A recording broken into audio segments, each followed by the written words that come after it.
वेदावानस्य महिमा अथो ज्यायागश्च पूरुषः पादोऽस्य विश्वभूतानि त्रिपादस्यामृतन्दिमे त्रिपादोऽर्धबुधैर्पुरुषः पादोऽस्येह भवात् पुनः ततो विश्वं यद्गामत् साचनानशने अभि तस्मात् विराडजायत विराजो अधिपूरुषः स जातो अध्यरिच्यत पश्चात् भूमिमतो पुरः यत्पुरुषेण हविषा देवायज्ञमदन्वत वसन्तो अस्यासीराज्यम् ग्रीष्मयुग्मः शरद्रविः सप्तास्यासन्वनिधयः त्रिसप्तसमिधकृताः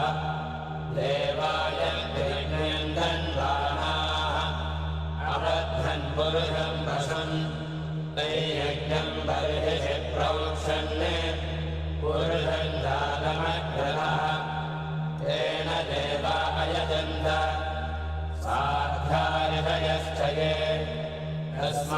तस्माद्यज्ञात् सर्वहुतः संवृतं वृषराज्यम् अशोकस्तागस्तग्रे वायव्याने आरण्यां ग्राम्याश्च ये तस्माद्यज्ञात् सर्वहुतः ऋजसामानि जज्ञे छन्दागुंसि जज्ञे तस्मात् यजस्तस्मादजायत तस्मादश्वा अजायन्त एकेतो भयागतः गावो हजज्ञे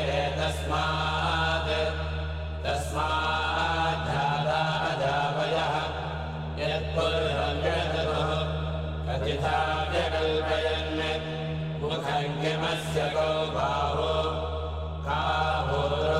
काहोरोपादामुच्येते ब्राह्मणोऽस्य मुखमासीत् वानस्य महिमा अथो ज्यायागश्च पूरुषः पादोऽस्य विश्वभूतानि त्रिपादस्यामृतन्दिमे त्रिपादोऽर्धबुधैर्पुरुषः पादोऽस्येह भवात् पुनः ततो विश्वं यद्गामत् साचनानशने अभि तस्मात् विराडजायत विराजो अधिपूरुषः स जातो अध्यरिच्यत पश्चात् भूमिमतो पुरः यत्पुरुषेण हविषा देवायज्ञमदन्वत वसन्तो अस्यासीराज्यम् ग्रीष्मयुग्मः शरद्रविः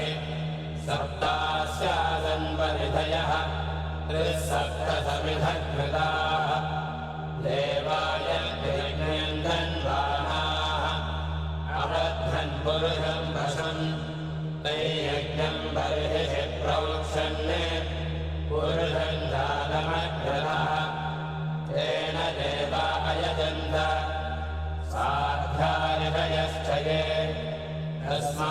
तस्माद्यज्ञात् सर्वहुतः संवृतं वृषराज्यम् अशोकस्तागस्तग्रे वायव्याने आरण्यां ग्राम्याश्च ये तस्माद्यज्ञात् सर्वहुतः ऋजसामानि जज्ञे छन्दागुंसि जज्ञे तस्मात् यजस्तस्मादजायत तस्मादश्वा अजायन्त एकेतो भयागतः गावो हजज्ञे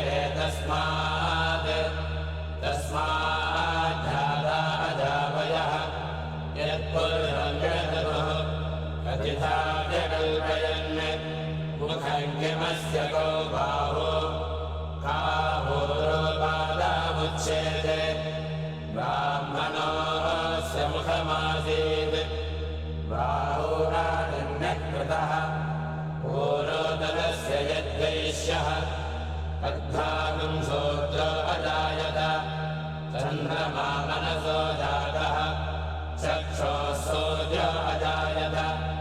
मुखालिङ्गश्चाग्निश्च प्राणाद्वायुरजायत आभ्य आसीदन्तरिक्षम् शेषाद्यौ समवर्तत पद्भाम् भूमिर्दिशश्रोत्तात् तथा लोकागम् अकल्पयन् वेदाहमेतम् पुरुषम् महान्तम् आदित्यवर्णम् तमसस्तु काले सर्वाणि रूपाणि विचित्य धीरः नामानि कृत्वा विवरति यदास्ते ध्याता पुरस्ताद्यमुदा जहार शक्रप्रविद्वान् प्रदिशश्चतस्रः तमेवं विद्वानमृतैः भवति नान्यः पन्थायनाय विद्यते यज्ञेन यज्ञमयजन्त देवाः तानि धर्माणि प्रथमान्यासन्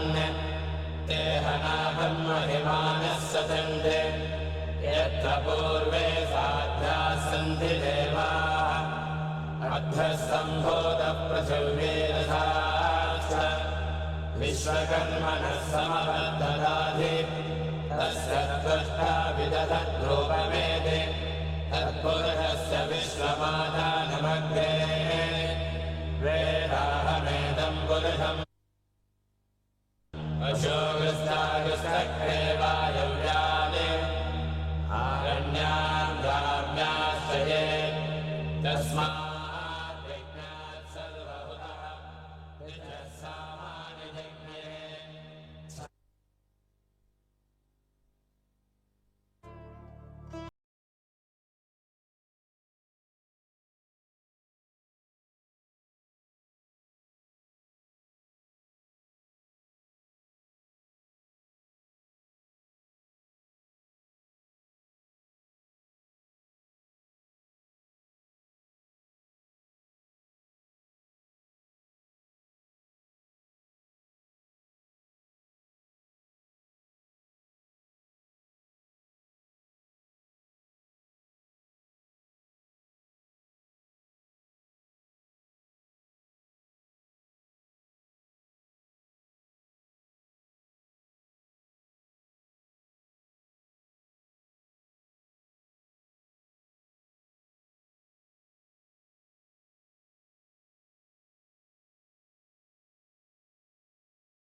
पादोऽस्य विश्वभूतानि त्रिपादस्यामृतन्निमे त्रिपादोऽर्धमुदयः पुरुषः पादोऽस्येह भवात् पुनः ततो विश्वं व्यक्रामत् शासनानशने अभि तस्मात् विराजजायत विराजो अधिपूरुषः स जातो अध्यरिच्यत पश्चाद्भूमिमतो पुरः यत्पुरुषेण हविषा देवा यज्ञमतन्वत वसन्तो अस्यासीराज्यम् ग्रीष्मयुग्मः शरद्रविः सप्तास्यासन् परिधयः त्रिसप्तसमिधः कृताः देवाय धन्वानाः अबद्धन् पुरुषम् वशम् तैयज्ञम् बर्हिषि प्रोक्षन् पुरुषम् दानमग्रतः तेन देवा अयजन्त साध्यानिधयश्च ये तस्माद् यज्ञात् सर्वहुतः अशोकस्तागस्तक्रे वायव्यानि आरण्यान् ग्राम्याश्रये तस्मात् यज्ञात् सर्वहुतः सामानि जज्ञे छन्दागुंसि जज्ञे तस्मात् यजस्तस्मादजायत तस्मादश्वा अजायन्त एके च भयाजतः गावो हजज्ञे तस्माद्धाता अजावयः यत्पुरुषं कथिता व्यकल्पयन् मुखङ्गिमस्य गो बाहो काहोरोपादामुच्येते ब्राह्मणोऽस्य मुखमासीत् बाहुरानन्यकृतः पूरोदरस्य यद्वैश्यः तद्भागं शूद्रो अजायत चन्द्रमा मनसो जातः चक्षोः सूर्यो अजायत मुखालिङ्गश्चाग्निश्च प्राणाद्वायुरजायत आभ्यः आसीदन्तरिक्षम् शेषोद्यौ समवर्तत पद्भाम्भोमिर्दिशश्रोत्तात् तथा लोकागुम् अकल्पयन् वेदाहमेतम् पुरुषं महान्तम् आदित्यवर्णन्दमसस्तु काले सर्वाणि रूपाणि विचित्य धीरः नामानि कृत्वा विवरणयदास्ते ध्याता पुरस्ताद्यमुदा जहाद शक्रप्रविद्वान् प्रदिशश्चतस्रः तमेवं विद्वानमृतैः भवति नान्यः पन्था अयनाय विद्यते यज्ञेन यज्ञमयजन्त देवाः तानि धर्माणि प्रथमान्यासन् ते हनाकं महिमानः सचन्ते यत्र पूर्वे साध्याः सन्ति देवाः अध्वः सम्भूतपृथिव्येरथाश्च विश्वकर्मणः समवर्धदाधि तस्य त्वष्टा विदधद्रूपमेति तत्पुरुषस्य विश्वमादानमग्रे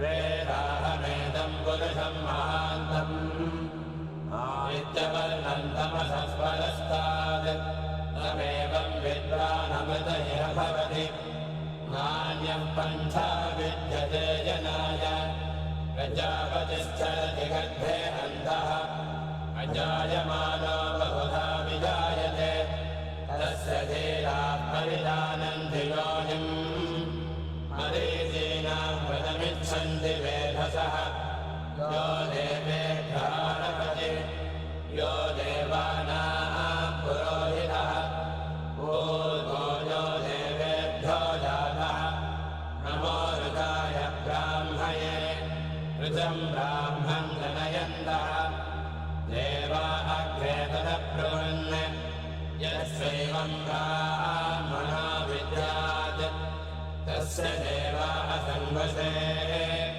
प्रेष्ठते लक्ष्मीश्च पत्न्यौ अहोरात्रे पार्श्वे नक्षत्राणि रूपम् अश्विनौ यात्तम् इष्टं मनिधान अमुं मनिधान सर्वं मनिधान ॐ शान्तिः शान्तिः शान्तिः।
हरि ओम।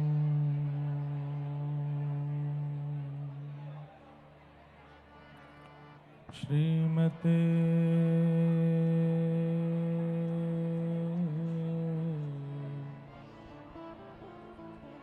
रामानुजाय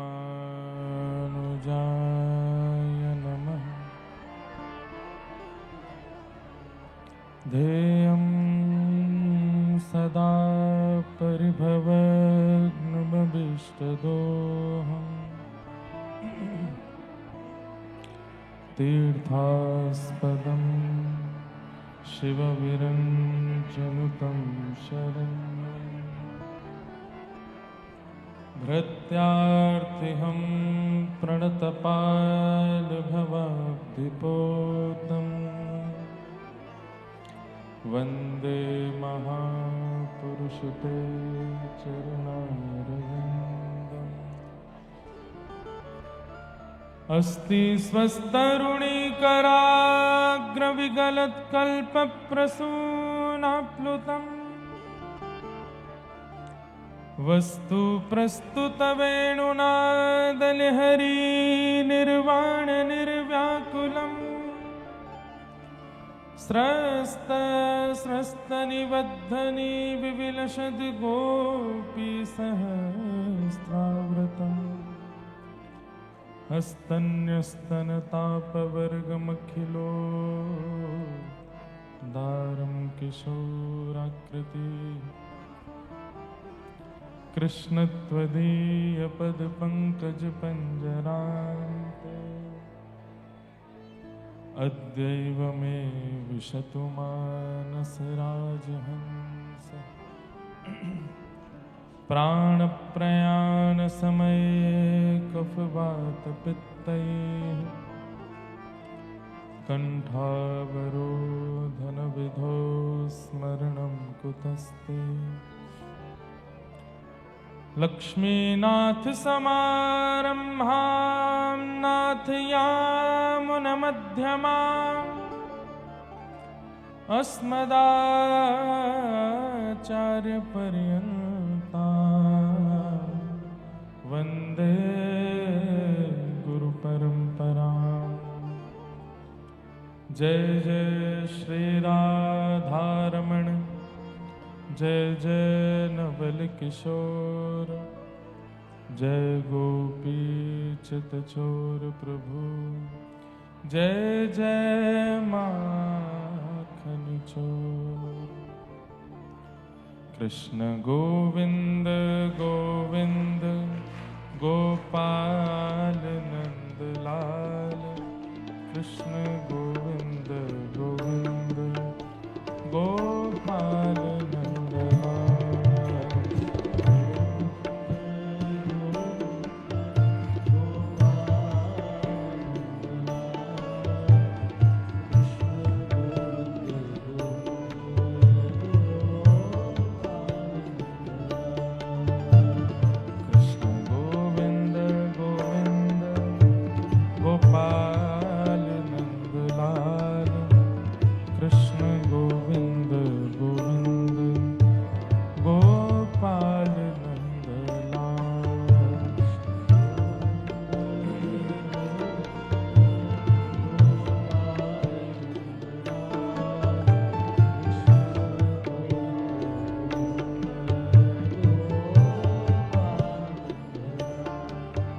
कृष्ण गोविंद गोविंद गोपाल नंदलाल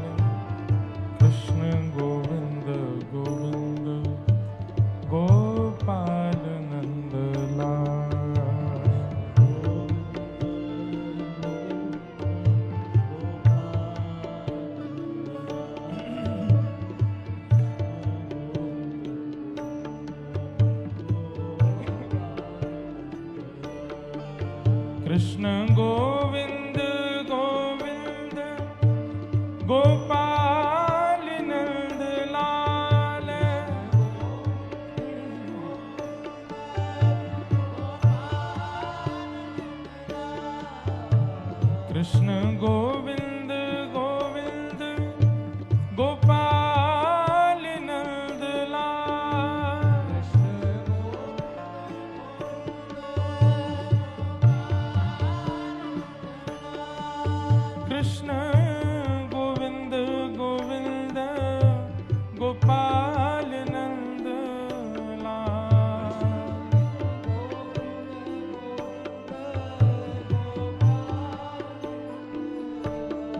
कृष्ण गोविंद गोविंद गोपाल नंद लाल।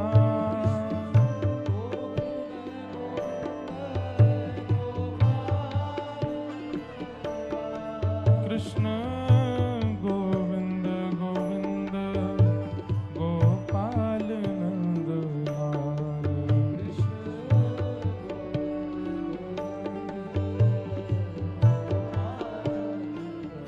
हे कृष्ण गोविंद गोविंद गोपाल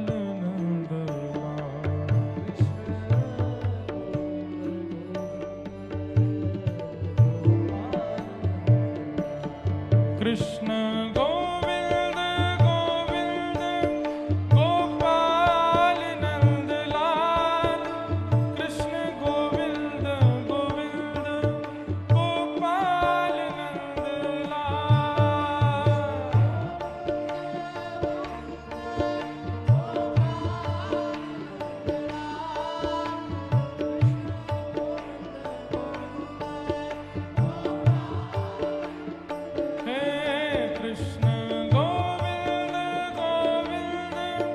गोपाल नंद लाल। कृष्ण गोविंद गोविंद गोपाल नंद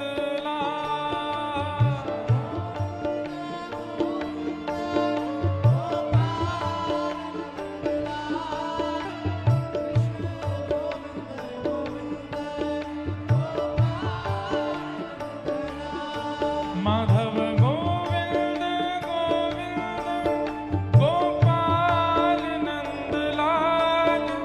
कृष्ण गोविंद गोविंद गोपाल नंद लाल।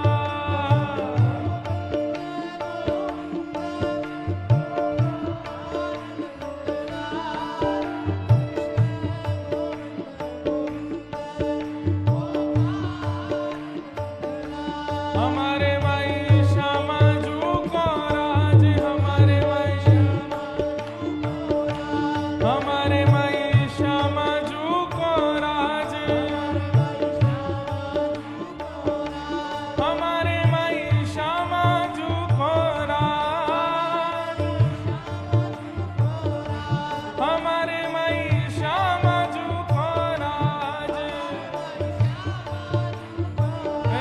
हमारे माई श्यामा जू को राज।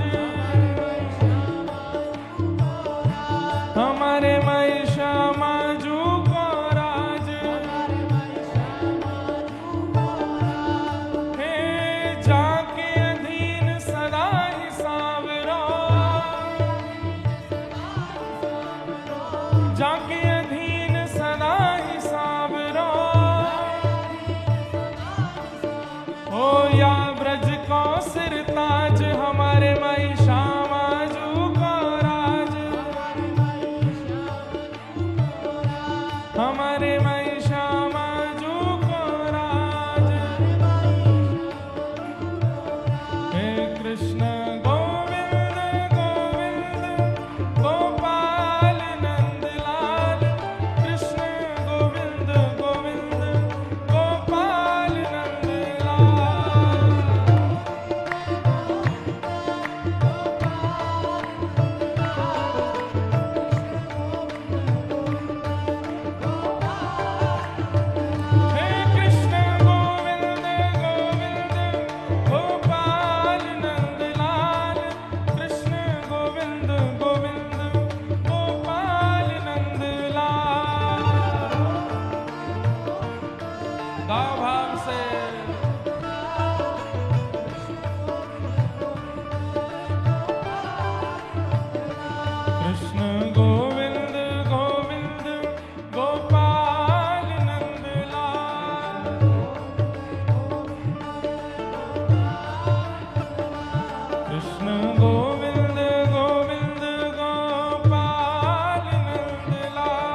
कृष्ण गोविंद गोविंद गोपाल नंदलाल। कृष्ण गोविंद गोविंद गोपाल नंदलाल। कृष्ण गोविंद गोविंद गोपाल नंदलाल। हे कृष्ण गोविंद गोविंद गोपाल नंदलाल। हे कृष्ण गोविंद गोविंद गोपाल नंदलाल। हे कृष्ण गोविंद गोविंद गोपाल नंदलाल। भाव भाव से हे कृष्ण गोविंद गोविंद गोपाल नंदलाल। कृष्ण गोविंद गोविंद गोपाल नंदलाल।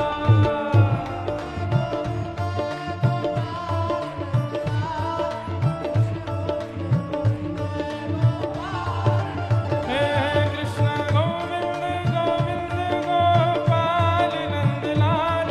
कृष्ण गोविंद गोविंद गोपाल नंदलाल।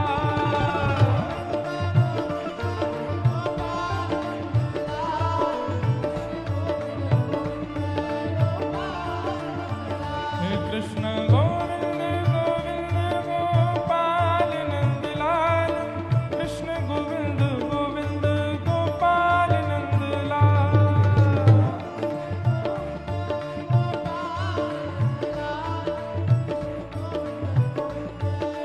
हरि बोल हरि बोल हरि बोल हरि बोल हरि बोल हरि बोल हरि बोल हरि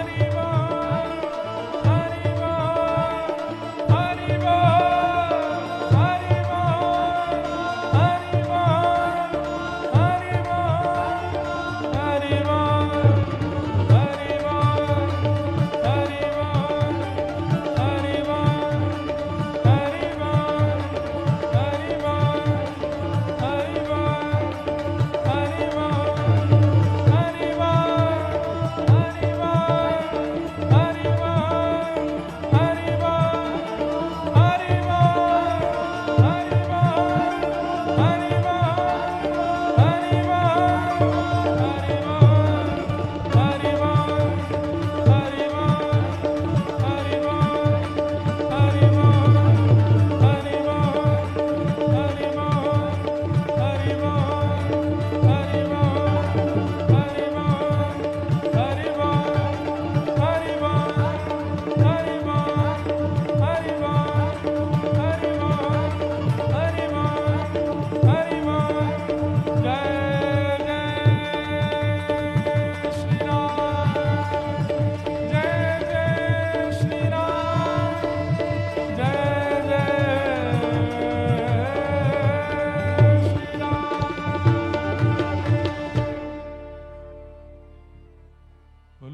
श्री राधा रमण लाल की, श्री राधा वल्लभ लाल की, भागवत महापुराण की, श्री सुखदेव जी महाराज की, श्री परीक्षित जी महाराज की, 84 कोस ब्रजमंडल धाम की, गिरिराज धरण की, गोवर्धननाथ की, श्याम सुंदर श्री यमुने महारानी की, सब संतन की, सब भक्तन की, सब विप्रन की, श्री जगन्नाथ महाप्रभु की, बलभद्र सुभद्रा मैया की, नील चक्र की, नीलाचल धाम की, श्रीमन चैतन्य महाप्रभु की जय जय श्री राम। नमः पार्वती पतये हर हर महादेव। श्री भद्रकाली मैया की, गंगा मैया की जय, द्वारिकाधीश की, प्यारे श्री राधा गिरधर लाल की।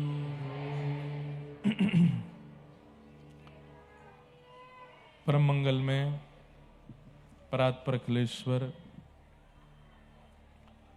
अकारण करुणा वरुणालय, भक्त वांछा कल्पतरु, तड़िद्वत विनिंदित पीतांबरधारी श्री बालकृष्ण लाल की वांगमयी शब्दमयी प्रतिमूर्ति हम आप सबके मध्य में विराजमान श्रीमद् भागवत महापुराण को बारंबार प्रणाम। मंच पर विराजमान विप्रवृंद, गंधर्वजन, ईस्ट कोलकाता नागरिक फाउंडेशन ट्रस्ट के समस्त परिकर वृंद, यजमान वृंद एवं कोलकाता महानगर एवं पश्चिम बंगाल और जहां कहीं से भी आप सब उपस्थित हुए हैं, सब श्रोता भाई बंधु मातृशक्ति बालक मित्र सखा, सबको जय श्री कृष्ण, जय सिया राम, जय श्रीमन नारायण, जय जय श्री राधे, जय जगन्नाथ। ठाकुर जी की बड़ी कृपा हुई, कलकत्ता नगरी में पहली बार कथा सुनाने के लिए आने का अवसर मिला। वैसे 2-4 बार कलकत्ता आए हैं, बंगाल में भी कथाएं हुई हैं। उखड़ा एक स्थान है, वहां पे कथा हुई, रानीगंज में कथा हुई, मेदिनीपुर यहाँ से थोड़ी दूरी पर है, वहां भी कथा कहने का अवसर मिला। और अभी कुछ दिन बाद हम आसनसोल भी आ रहे हैं। कुछ समय मुझे नहीं पता कब है, पर इसी साल है, अगस्त जुलाई से पहले ही है आसनसोल में, वो भी बंगाल में ही है। तो आसनसोल में कथा होगी और फिर जून के महीने में जगन्नाथपुरी में भी कथा है। महाप्रभु जगन्नाथ जी का प्राकट्य दिवस या कह लें हम लोग जन्मोत्सव, वो स्नान पूर्णिमा रहती है। स्नान पूर्णिमा, ज्येष्ठ पूर्णिमा, और ठीक ज्येष्ठ पूर्णिमा से एक दिन पहले कथा विश्राम होगी और ज्येष्ठ पूर्णिमा का फिर ठाकुर जी का ज्येष्ठाभिषेक का दर्शन करेंगे। सब क्रम कथाओं के लगे रहेंगे और फिर 20 से 26 नवंबर दोबारा आपके कलकत्ता में आएंगे। खूब आनंद के साथ बंगाल के भक्तों के चरित्र यह केंद्र बिंदु रखेंगे। और हमको कल निवेदन किया गया बहुत लोगों के द्वारा कि महाराज जी जैसे ब्याहुला बरसाने में हुआ, एक बार कलकत्ता में भी ब्याहुला कीजिए ठाकुर जी का। ब्याहुला के लिए ब्याह, ठाकुर जी के ब्याह जैसी बुद्धि वाले लोग चाहिए। अब जिन्होंने संसार के ब्याह देखे हैं वो ठाकुर जी का ब्याह जब देखेंगे ना, तो कईयों का हो सकता है मन ना लगे, क्योंकि ठाकुर जी के ब्याह में कुछ मांगने की इच्छा नहीं रहती। संसारी ब्याह में तो हम भोजन की इच्छा से जाते हैं, हमको कुछ बधाई मिलेगी, नेक मिलेंगे, इस भाव से जाते हैं। ठाकुर जी के ब्याहुला में तो केवल और केवल प्रिया प्रियतम का विलास दिखता है, सुख दिखता है। अब वैसी बुद्धि, वैसे विचार, वैसा भाव सबके चित्त में आ नहीं पाता। प्रेम को जितना गोपनीय रखा जाए उतना अच्छा। हमने लाल जी का ब्याहुला 1 वर्ष पहले ही, जब ठाकुर जी का नाथ द्वारा में उत्सव था, तो वहां 4 पर्ची डाली थी और उसमें भाव रखा था, अगर बरसाने की पर्ची आ गई तो मतलब समझ जाएंगे कि ठाकुर जी ब्याह करना चाहते हैं, तो ब्याहुला करेंगे। नाथ द्वारा में ही घोषणा हो गई थी कि ठाकुर जी की बरसाने की पर्ची आई, ब्याहुला हुआ। इतने सारे वैष्णव आए, 1.5 लाख लोग तो बारात में थे ठाकुर जी की में।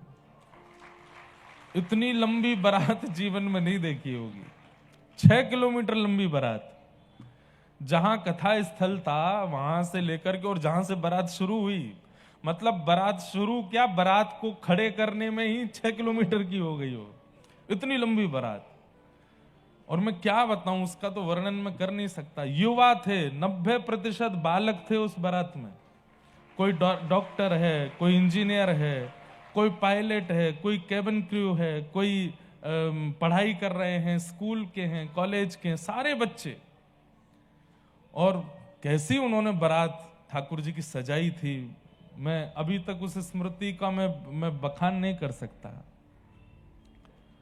हमारे व्रजमंडल में गलियां सड़कें थोड़ी छोटी हैं, अब कई लोग बेचारे नाली में गिर गए, कई बगल में नहर में डूब गए, डूबे मतलब कूद काद गए।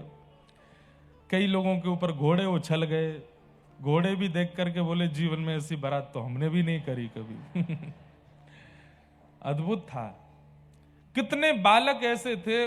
उस दिन एकादशी और थी, शततिला एकादशी और मकर संक्रांति। मकर संक्रांति हमारे ठाकुर जी का जन्मोत्सव होता है, गिरधर लाल जी का। अब से जन्मोत्सव और ब्याह उत्सव दोनों होंगे ठाकुर जी के मकर संक्रांति पे। हर वर्ष होता ही है, हर वर्ष 6 साल से हो रहे हैं ठाकुर जी के उत्सव। कितने बालक उस दिन भूखे थे, एकादशी निर्जला की कई बालकों ने। और कई का मतलब मैं ये यहां पे 10-15 की बात नहीं कर रहा हूं, 1000 की तादाद में बालकों की निर्जला एकादशी थी उस दिन। और जिस दिन व्यक्ति निर्जला करता उस दिन मेहनत ज्यादा नहीं करता, क्यों, प्यास लगेगी। लेकिन वो बालक कड़कती धूप में और 6-7 किलोमीटर लाखों की तादाद में भीड़ में चल रहे हैं, उछल रहे हैं, गा रहे हैं। एक बालक को मैंने देखा, उसके लिए मुझे बता रहे थे महाराज जी, वो जिससे मिलता उसको बोलता बधाई हो, और थोड़े शब्द में ऊंचे स्वर में। रात तक उसका गला बैठ गया था और आंखों से केवल आंसू बहावे और नाचता ही रहे। क्यों, हमारे गिरधर लाल जी की शादी है, हमारे गिरधर लाल जी का ब्याह है। तो भाई ब्याहुला, वहां पे आप अगर केवल एक यजमानत्व निभाने आओगे तो ब्याहुला यहां नहीं हो पाएगा। ब्याहुला तो फिर ब्याह की तरह ही होगा। कलकत्ता पूरा सजाया जाएगा, पूरी नगरी सजे, और महाराज सबसे पहला निमंत्रण भद्रकाली मैया को ही दिया जाएगा कि आप पधारो। ब्याहुला होगा तो फिर ब्याह की, ठाकुर जी का ब्याह है वैसे ही होगा। बरसाने में 1-1.25 लाख लोग इकट्ठे हुए एक ही दिन में। कलकत्ता से कम 4-5 लाख की उम्मीद करते हैं, तब जाकर के होगा ब्याहुला। अब महाराज जहां तक दिख रहे हैं, खोपड़ी खोपड़ी दिख रही है, सिर पर बांधे, और सब नाच रहे हैं, अपने अपने ग्रुप बना के नाच रहे हैं। कोई वहां बरसाने में यही हो रहा था, बच्चों के ग्रुप बन गए थे, एक ग्रुप वहां नाच रहा है, एक ग्रुप वहां नाच रहा है, और उनको कोई व्यवस्था की दिक्कत वो नहीं कि हमारी व्यवस्था नहीं है या हमको भोजन नहीं मिल पाया, कोई अपने आप अपने लगे हैं। कोई बालिकाएं आ गई, बोले कि हमको मेहंदी लगानी आती, हम सबकी मेहंदी लगा दो, मैं लगाओ। और जब मेहंदी लगाने बैठी, जब 500-600 हाथ हो गए, वो महाराज जी इतनी ही आती है बस। मैंने कही तो जितने, अब जिनको नहीं आती वो बेचारे ऐसे ही बिंदियां लगा घूम रहे थे। ठाकुर जी का ब्याह है, बहुत आनंद था। अब उसकी तो स्मृति अद्भुत है। तो किन्हीं का भाव हुआ था कल कि महाराज जी ब्याहुला यहाँ पे भी हो। मैंने कहा करेंगे, ठाकुर जी कृपा करेंगे कभी, तो कभी ब्याह का उत्सव भी ठाकुर जी के तो नित्य ब्याह, रोज ब्याह होते हैं। कोई ब्याह की ऐसी तिथि थोड़ी है कि एक बार ही ब्याहुला होगा ठाकुर, नित्य ब्याह होते हैं ठाकुर जी के। हर दिन ठाकुर जी सेहरा पहनते हैं। हमारे वृंदावन में राधा वल्लभ जी रोज ब्याह करते हैं, और बाहर मंदिर के लिखा होगा आज ठाकुर जी का ब्याहुला है, आज ठाकुर जी का ब्याह है। सेहरा पहन करके ठाकुर जी आते हैं, खूब सुख देते हैं। उस सुख का अनुभव एक बार यदि चित्त से कर लिया तो फिर संसार नीरस लगने लगेगा। फिर संसार के सुखों में, संसार के रसों में आपको अच्छा नहीं लगेगा। फिर ठाकुर जी के ब्याह के बाद किसी और के ब्याह में जाओगे तो फिर वो ब्याह में जो दंपति हैं वो सुहाएंगे ही नहीं। इसलिए हमने भी ठाकुर जी से पहले ही कर लिया कि भाई कहीं लाल जी के ब्याह को रंग चढ़ गयो तो हमारो कहीं ऐसा हो जाए कि मैं ही बेरस हो जाऊं अपने ब्याह में। लाल जी का ब्याह अद्भुत है। और यह भी था एक बात कि हमारा ब्याह हुआ तो ज्यादातर लोगों के मन में वही ब्याह छप गया। मैंने कहा अरे ये क्या ब्याह है, ये देखो ये होता है ब्याह। तो हमारा ब्याह ना छपे, ठाकुर जी का छपे चित्त में। संसारी व्यक्ति का ब्याह यदि चित्त में छप गया तो संसार ही मिलेगा, लेकिन ठाकुर जी को ब्याह छप गया तो निकुंज मिलेगा, वृंदावन मिलेगा। इसलिए फिर ठाकुर जी का ब्याह हुआ, अद्भुत ब्याह हुआ। कल हम लोगों ने बड़े प्रेम और भाव से ठाकुर जी की मधुर रास बिहार का प्रसंग, अब इतना विस्तृत तो मैं नहीं बोल पाया, रास का प्रसंग है बहुत अद्भुत। पर ठाकुर जी ने सब गोपांगनाओं के साथ रास बिहार किया। कल मैंने एक बात कही कि ठाकुर जी अगर कलकत्ता में जन्मते तो काली मैया की तरह होते। तब मुझे रात में किसी ने बताया, बोले महाराज जी आपने बोला कहीं पढ़ा था क्या? मैंने कहा नहीं। बोले कृष्ण काली रूप धारण कर चुके हैं। श्री किशोरी जी के कहीं किसी ग्रंथ में ऐसा वर्णन है कि किशोरी जी की रक्षार्थ श्री कृष्ण काली रूप में प्रकट हुए और प्रकट होकर के उन्होंने कृष्ण काली रूप धारण किया। तो मतलब ये प्रमाणित है कि ठाकुर जी काली बन चुके हैं, कृष्ण काली हैं। ऐसी भद्रकाली मैया उन्हीं की, वास्तव में तो देखिए ईस्ट कोलकाता नागरिक फाउंडेशन, हमारे यजमान आदि, ये सब तो माध्यम बने हैं। इस कथा का पूर्ण जो क्रम है वो तो भद्रकाली मैया ने ही किया है, उन्होंने ही सुनने के लिए बुलाया है। उसका क्यों, मैं ये बात क्यों कह रहा हूं, आज 7 दिन हो गए, हर दिन हमारा बनता है कि आज जाएंगे काली घाट, एक भी दिन नहीं जा पाए। आज रहा कि आज सुबह सुबह जाएंगे, लेकिन आज सुबह भी व्यस्त हो गए, नहीं जा पाए। तो हमारे मन में आया कि नहीं, यजमान जी के घर कथा पूरी करके ही व्यास जी को जाना चाहिए। तो पूरी कथा अब हो जाएगी, फिर यहाँ से सीधे काली घाट जाएंगे, दर्शन करके फिर एयरपोर्ट निकलेंगे। तो पहले उनको प्रणाम करेंगे। आप लोग मत आ जाना पीछे पीछे। हाँ, पता चली वहां से पुजारियों ने हमको ही भगा दिया, तो क्या कर रहे हो, पूरी अब व्यवस्था कर दी।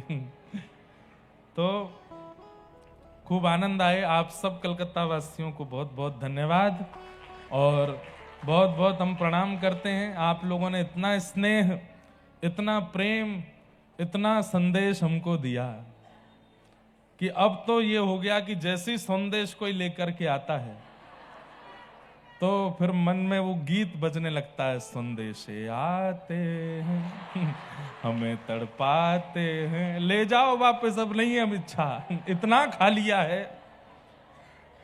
अगर अभी रक्त निकल आए तो संदेश पहले निकलेगा। इतने वैरायटी के संदेश खवा दिए हमको 7 दिन में। अब तो जिस घर में जाऊं वहां संदेश पहले आवे। मैंने कहा कुछ नमकीन है, मेरी जीभ, आंख, नाक, कान सब मीठा हो गया है संदेश खा खा के। तो खूब आनंद आया। आप सब कलकत्ता के लोगों ने बहुत संदेश दिया है। हाँ, पुचका खाया।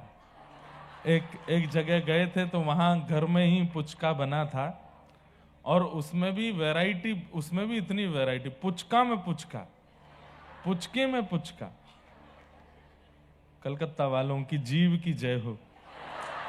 इतनी चटोरी और रसीली है कि आप लोग सामान्य रोटी सब्जी तो शायद 365 दिन में एक आध दिन ही खाते होंगे।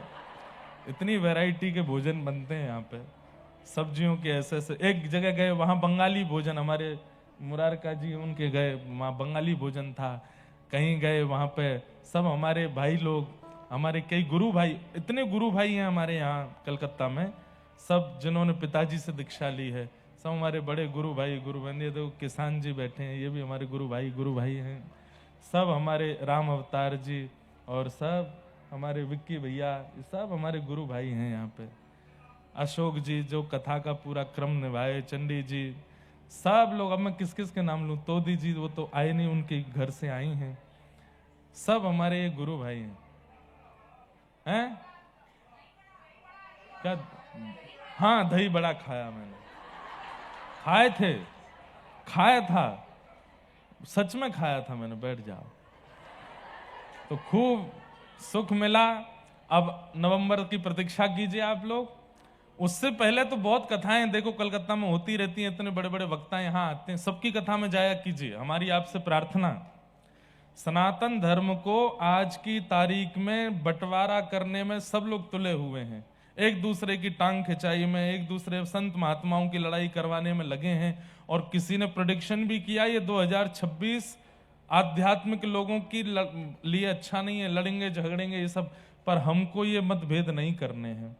आपके कलकत्ता में कोई भी वैष्णव आते हैं, कोई भी महापुरुष आते हैं, कोई भी कथा वक्ता आते हैं, भले ही वो आप उनको जानते भी नहीं हो, उनकी कथा भी नहीं सुनी, फिर भी समय निकाल के 10 मिनट के लिए जाया कीजिए। सनातन धर्म आपका है। अगर कोई व्यासपीठ सजी है, कहीं पंडाल लगा है, कहीं पर कोई कथा का क्रम हो रहा है, निमंत्रण की आवश्यकता नहीं, पीछे जाके बैठ जाओ, लेकिन जाओ जरूर। कथाओं में भीड़ चाहिए भैया। आजकल मंदिरों में, कथाओं में, सनातन धर्म के कार्यों में आप लोगों को बढ़ चढ़ करके आगे आना पड़ेगा। हम ही लोग मतभेद में आ जाएंगे कि ये वाले महाराज जी अच्छे नहीं है, ये तो ऐसे हैं, ये तो वैसे हैं। अरे वो सनातन का पालन कर रहे हैं। कलयुग से सहन नहीं हो रहा कि हम लोग तिलक क्यों लगा रहे हैं, हम लोग कथा क्यों सुन रहे हैं, इसलिए कलिकाल ही सबकी मति भ्रमित कर रहा है और इस प्रकार से ये सब भाव कर रहा है। आप लोगों को ये नहीं करना है, किसी की निंदा नहीं करनी, किसी की स्तुति नहीं करनी है। सबकी कथा में जाइए, सुनिए, सबको कुछ ना कुछ दीजिए, सबसे कुछ ना कुछ लीजिए, ऐसा भाव। कलकत्ता के लोगों में तो वैसे प्रेम भक्ति है ही, और बढ़ाइए, खूब प्रेम से आप लोग सब कथाओं में जाया कीजिए, हमारी ऐसी प्रार्थना है आपसे। और आइए अब आगे के क्रम में चलते हैं। ठाकुर जी ने कल खूब सुंदर रास किया, महादेव पधारे। महादेव जैसे ही आए, गोपियों ने रोक दिया। महादेव बोले हमको क्यों रोक रहे हैं? बोले कि भीतर ना तो देव जा सकते हैं, ना महादेव जा सकते हैं, ना ब्रह्मा जा सकते हैं, ना शिव जा सकते हैं, ना पुरुष जा सकते हैं, ना आदि पुरुष जा सकते हैं। भीतर तो केवल और केवल गोपी का प्रवेश होगा। रास में गोपी जा सकती और कोई नहीं। स्त्री पुरुष आदि आदि पदवियां सब बाहर छोड़नी पड़ेंगी। रास का मतलब क्या है बंधुओं? कल मैंने एक अर्थ तो रास का बताया, परंतु भक्ति पथ जहां ठाकुर जी के संबंध की बात हो वो रास ही है, और उस रास में आप स्त्री पुरुष या पद पदावलियों के साथ नहीं जा सकते, आपको गोपी ही बनना पड़ेगा। कथा में भी कोई पुरुष बन के आया है, कोई नेताजी बन के आया है, कथा समझ नहीं आएगी। कथा में गोपी बन के आना पड़ेगा। गोपी बोले तो गोवी ही इंद्रिय ही कृष्ण रसम पिबती थी गोपी। जिसकी प्रत्येक इंद्रियां कृष्ण रस पान करती हैं उसको गोपी कहते हैं।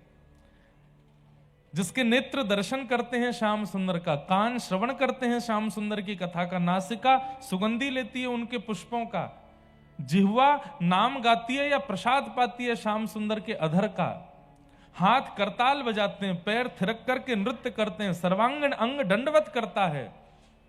जहां प्रत्येक अंग को कृष्ण के अलावा और कोई कामना नहीं है, उसी देहधारी को गोपी कहते हैं।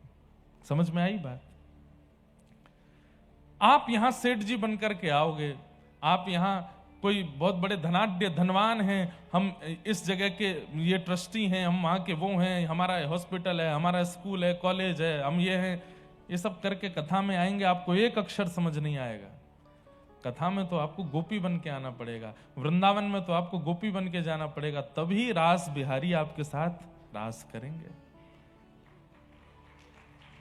रास महादेव आए, गोपियों ने कहा गोपी बनना पड़ेगा, तो महादेव बोले मैं सर्वांगीण अंग चित्तवृत्ति से तो गोपी हूं ही, कृष्ण को ही भजता हूं।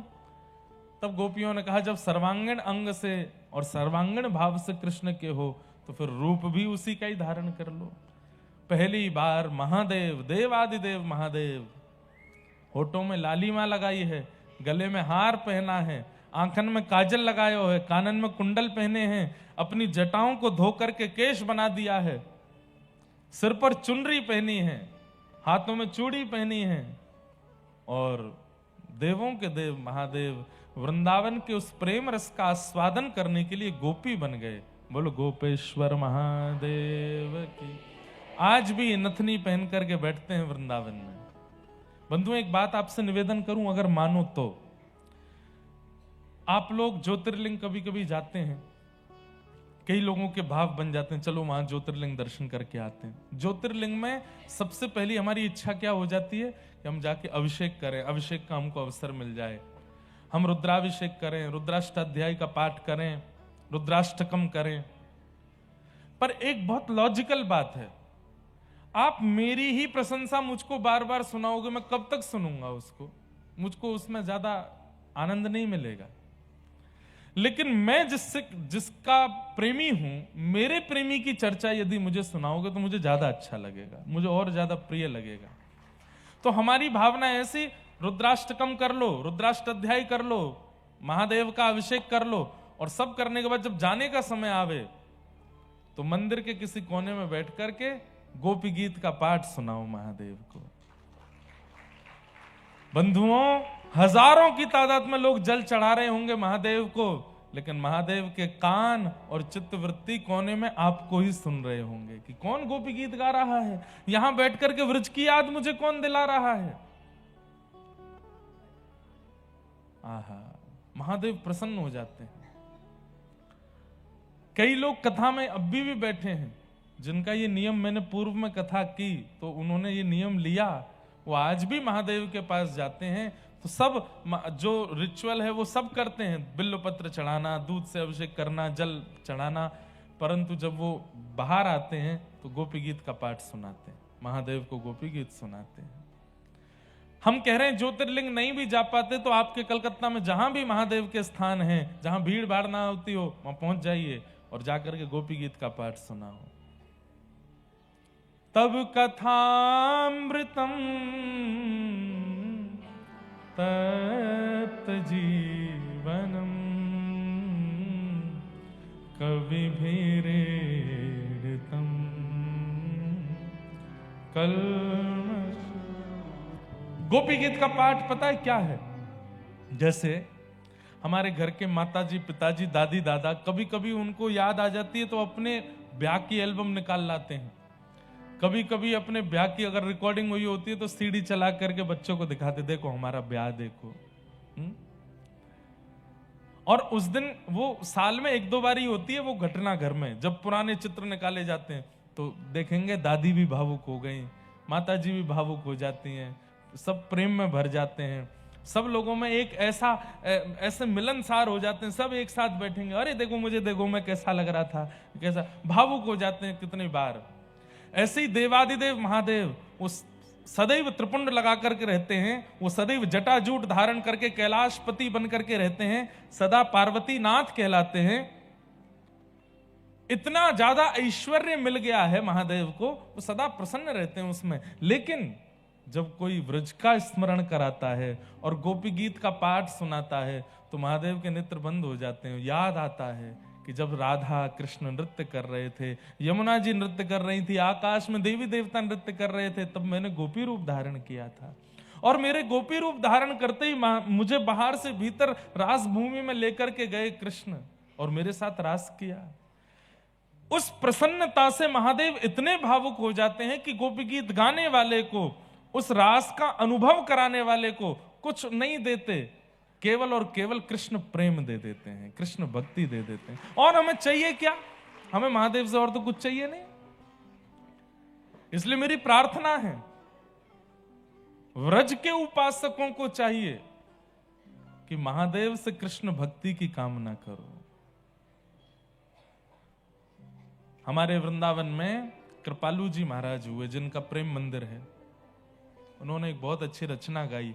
उस रचना में एक पंक्ति इतनी सुंदर है, गोपी प्रेम की भिक्षा दीजे, गोपी प्रेम भिक्षा दीजे, कैसे हूँ मोहे अपनों कर लीजे। गो पीछे आवाज नहीं आ रही, आवाज नहीं आ रही, और टीवी में दिखाई दे रहा है। हाँ तो आवाज अभी करवाते हैं। बंधुओं, ये महादेव से मांगा कीजिए। वैसे तो कृपालु जी महाराज के इस पद में वो किशोरी जी से मांग रहे हैं। सरस किशोरी बयस की ठोरी, रति रस भूरी, कीजे कृपा की कोर, श्री राधे कीजे कृपा। पर जब आप महादेव की आराधना करो, अरे हम कहते हैं महादेव से क्यों, आप तो कलकत्ता की काली मैया हैं, वहां जाके गोपी गीत का पाठ सुना दो, उनको भी गोपी गीत सुनाओ, वो भी तो एक गोपी हैं, ठाकुर जी के रास ब्याह। और आप कहेंगे कि प्रमाण कहां है? श्रीमद् भागवत में प्रमाण है। भगवान पितारात्रि काली मैया को और क्या कहते हैं? योग माया। सुनिएगा, भगवान पितारात्रि शरदोत्फुल्ल मल्लिका विक्षरंतुम मनश्चक्रे योग मायाम उपाश्रित। इतनी सारी गोपियां अपने घरों को छोड़ छोड़ करके रास बिहार में गईं। उनके घर में तो कलेश हो जाने चाहिए थे, उनके सास ससुर पति सबको लड़ लेना। अरे कहां जा रही हो तुम? आधी रात को माताएं बहनें अपना घर छोड़ छोड़ करके जा रही हैं और उनके घर में किसी ने कुछ नहीं कहा। ऐसा हो ही नहीं सकता। तब इसका प्रमाण देते हुए आचार्य चरण कहते हैं कि योग माया यानी कि भद्रकाली मैया, वैष्णो देवी मैया, इन्होंने असंख्य गोपियों का रूप धारण कर लिया। वो वास्तविक गोपियां तो रास में चली गईं और उन गोपियों का रूप धारण करके काली मैया ही सबके घर में बैठ करके घर वालों को शांत करा रही है कि मैं यही हूं, मैं कहीं गई नहीं हूं। वास्तविक गोपी तो रास में, ताकि ठाकुर जी का रास मधुरता से पूर्ण हो जाए, इसके लिए योग माया ने आश्रय दिया। गोपी प्रेम की भिक्षा दीजे, कैसे हूँ मोहे अपनों कर लीजे। गाइए, गोपी प्रेम की भिक्षा दीजे, कैसे मोहे अपनों कर लीजे।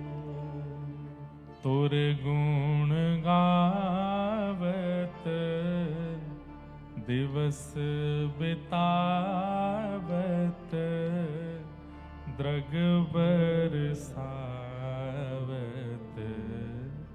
मैं हूँ प्रेम विभोर, श्री राधे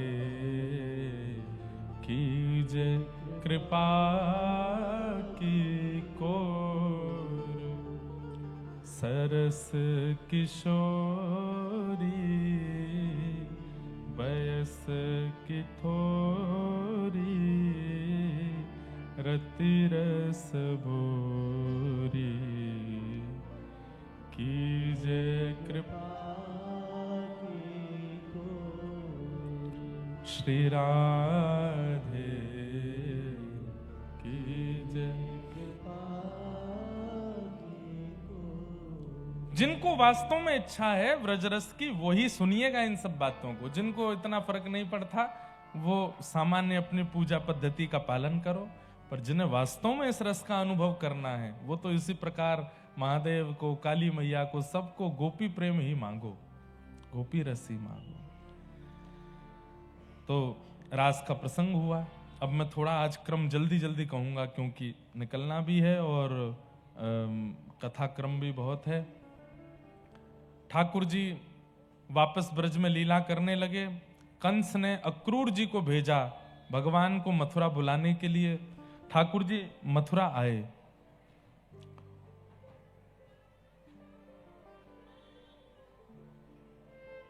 तो थोड़ी देर तो सुन रहे थे सब लोग, अब अचानक से बोले बीच में। पहले भी आ रही थी आवाज, पहले आ रही थी, अब नहीं आ रही है। ये यहां बैठे हैं माइक वाले भैया, इनको ले जाना उठा के, यहीं धल लो कलकत्ता में। अब हम क्या करें, अब जितना श्रम है उतनी तेज बोलेंगे, आप सुन लो थोड़ी देर। हाँ, तो क्या बोल रहा था मैं? हाँ, तो अक्रूर जी आए। अक्रूर जी आकर के ब्रजवासियों से, बहुत भावुक प्रसंग है इसलिए मैं ज्यादा इसमें नहीं जाऊंगा, आकर के उन्होंने सब ब्रजवासियों को, नंद रानी, यशोदा मैया, नंद बाबा, सबसे निवेदन किया और श्री ठाकुर जी व्रज से मथुरा गए। बहुत भावुक प्रसंग है। मथुरा जाकर के ठाकुर जी ने कुबलियापीड़ हाथी का उद्धार किया, धनुष भंजन किया, कुब्जा के ऊपर कृपा की, और सब करते हुए ठाकुर जी कंस के पास पहुंचे। बड़े बड़े मल्लों के साथ युद्ध करते हुए 50 सिड्डी ऊपर बैठे हुए कंस को उठा करके नीचे पटक दिया। भगवान ने उसका वध कर दिया। बोलो कंस मर्दन भगवान की।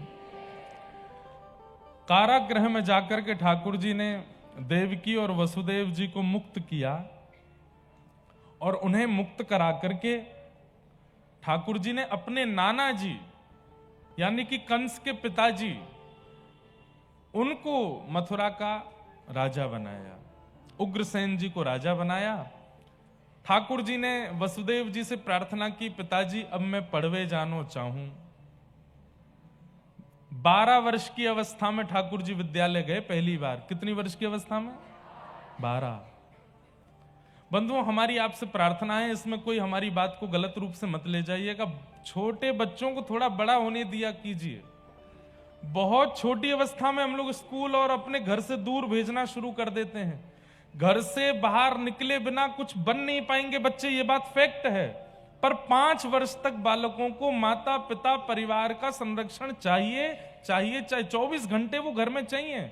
बुरा नहीं मानिएगा, आजकल माताएं अपने समय को थोड़ा एकांत मिल जाए, हमको थोड़ा आराम मिल जाए, इसलिए बच्चों को स्कूल भेजना शुरू कर देते। 2.5-3 साल के बच्चे स्कूल जा रहे हैं। कितने? 1.5 साल। 1.5 साल के बच्चे।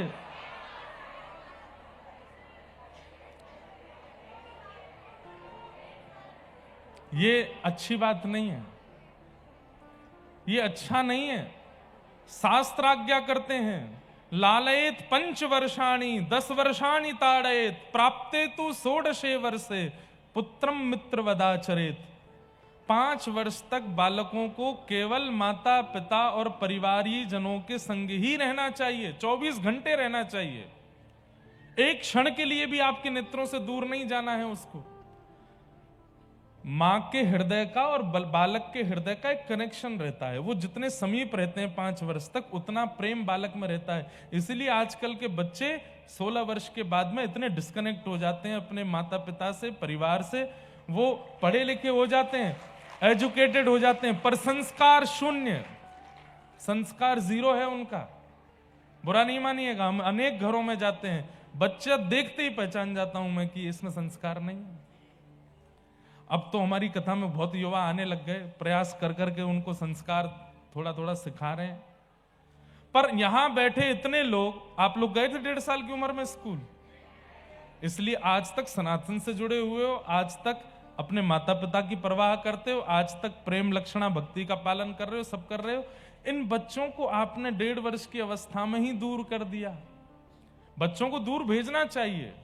श्री कृष्ण भी गए हैं, राम भी गए, पर उसकी एक आयु है। प्राथमिक शिक्षा जिसको हम कहते हैं प्राइमरी, ये प्राइमरी पहले था ही नहीं। बच्चे का घर ही प्राइमरी स्कूल होता है। उसके माता पिता, दादी दादा, नानी नाना, यही उसको प्राइमरी शिक्षा देते हैं। लेकिन आजकल सब लोग अपना स्पेस चाहते हैं, इसलिए बच्चों को भेज देते हैं और इसका फिर दुष्परिणाम भोगना पड़ता है। जय जय राधे कृष्ण राधे कृष्ण राधे गोविंद। जय जय राधे कृष्ण, जय जय राधे कृष्ण, राधे कृष्ण राधे गोविंद, जय जय राधे कृष्ण, जय जय राधे कृष्ण राधे गोविंद, जय जय राधे कृष्ण राधे, जय जय राधे कृष्ण, राधे कृष्ण राधे गोविंद, जय जय राधे कृष्ण राधे।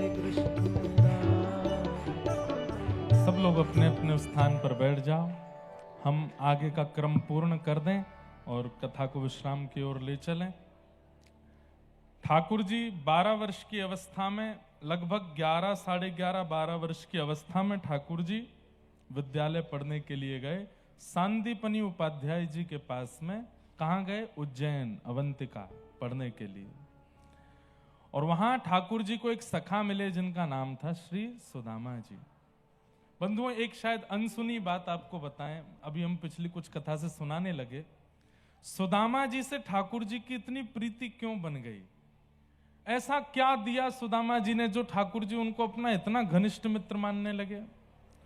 तो प्रसंग आता है कि ठाकुर जी जब विद्यालय में पढ़ने लगे तो उनको व्रज की याद आती थी। व्रज छोड़ के आए थे और व्रज छोड़ करके आए तो मथुरा भी छोड़ना पड़ा विद्यालय पढ़ने के लिए। तो इतना स्मरण होता था व्रज का, इतनी याद आती थी ठाकुर जी को। सुदामा जी ठाकुर जी की ओर देखते और बोलते ही, लाला पूरे दिना ऐसो रूठो सो बैठो रे, ना कछु खावे ढंगते ना बोले, बस कोने में, एक कोने में ठाकुर जी बैठे रहते। तो श्री सुदामा जी ने कैसे अपने सख्य का निर्वहन किया? एक सखा कैसा होना चाहिए? ध्यान से सुनो। मित्र और सखा, इन दोनों में अंतर होता है। यदा कदा मिलती, जो कभी कभी मिले, काम पड़ने पर मिले, जरूरत होने पर मिले, उसको मित्र कहते हैं।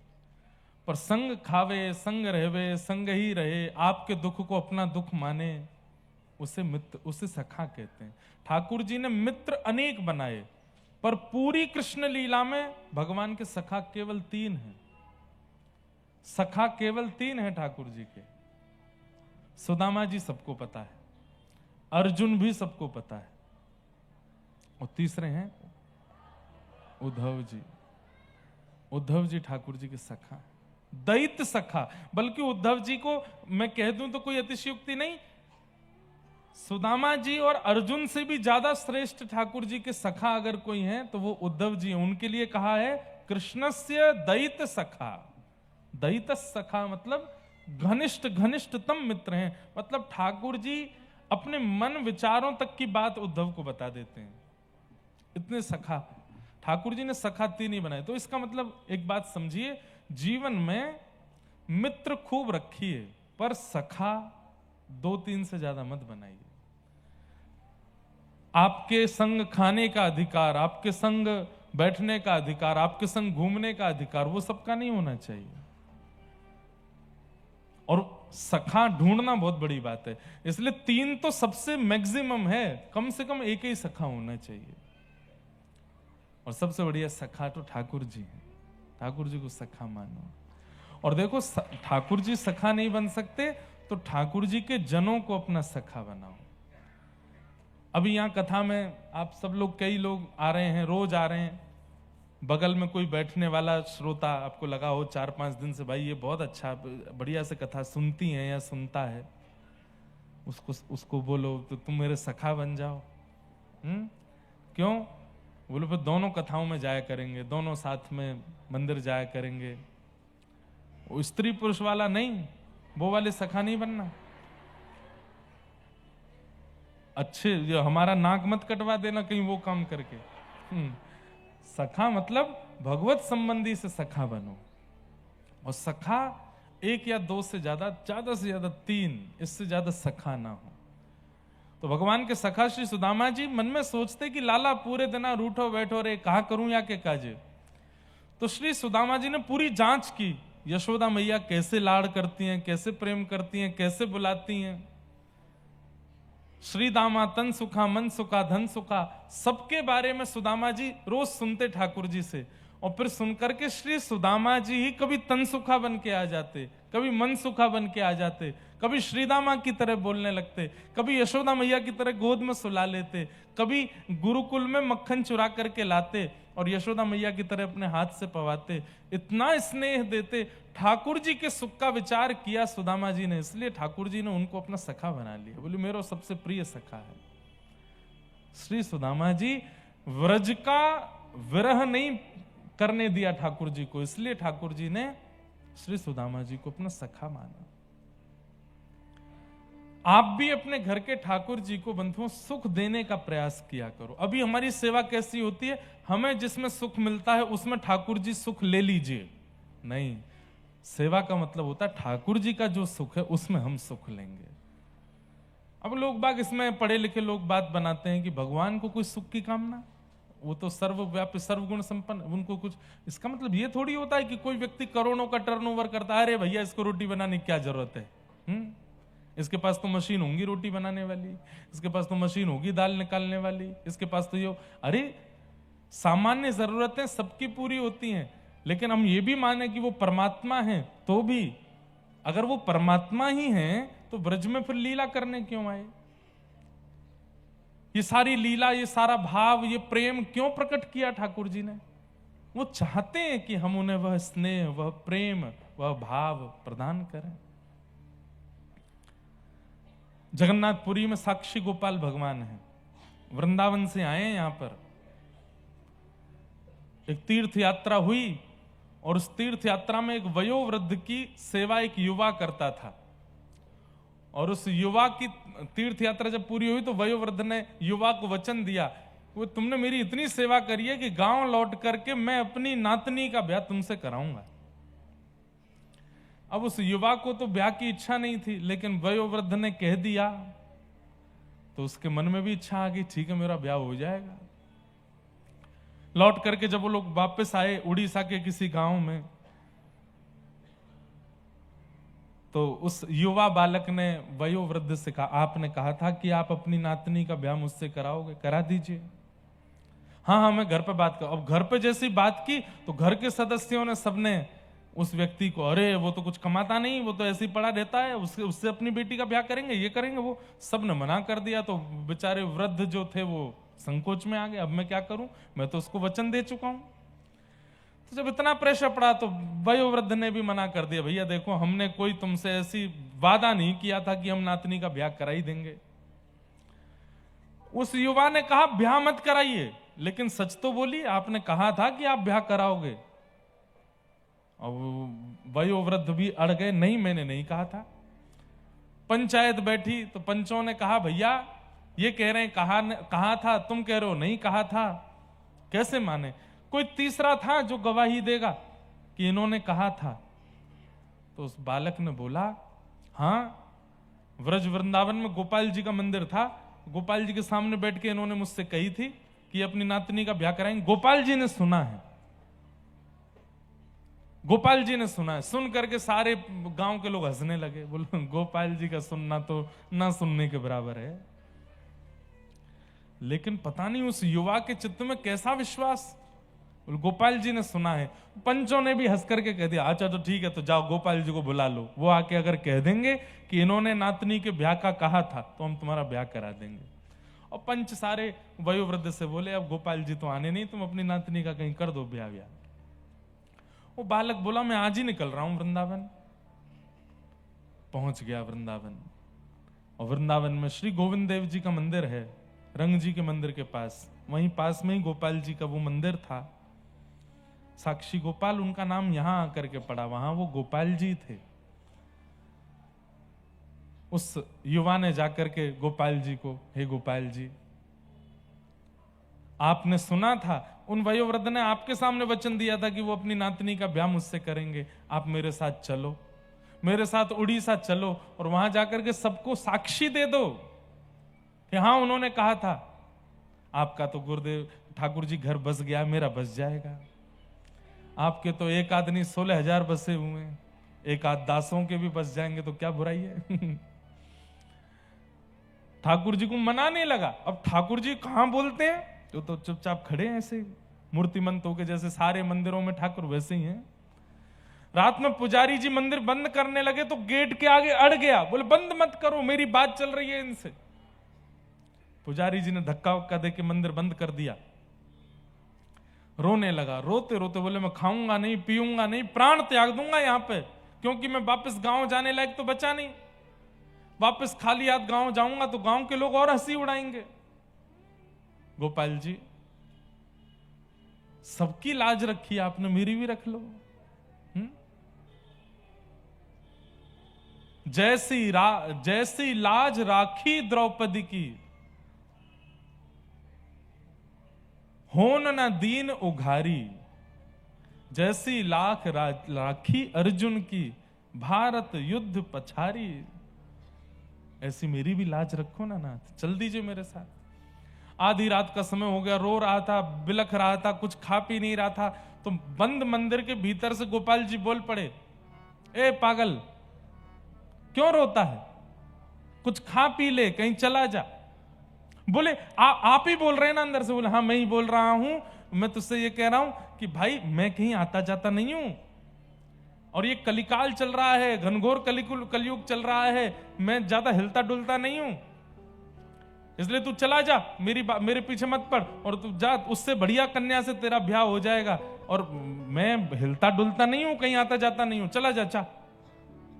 रोता रोता बाहर से बोला, हिलते डुलते नहीं हो तो बोल कैसे रहे हो? जब बोल सकते हो तो हिल भी सकते हो, जब बोल सकते हो तो चल भी सकते हो। अब तो मैं और नहीं जाऊंगा, जब आप बोल सकते हो तो चल भी सकते हो, चलो मेरे संग। और रात भर हो गई। ठाकुर जी अंदर से ही बात कर रहे हैं। बोले तुम मुझे कैसे लेके जाएगा? बोले कि मैं व्यवस्था कर लूंगा, बैलगाड़ी में ले चलूंगा। अरे 1-1.5 महीना लगेगा पहुंचने में। तो बोले 8 बार भोजन करता हूं मैं दिन में, अष्टयाम भोजन लगता है मेरा।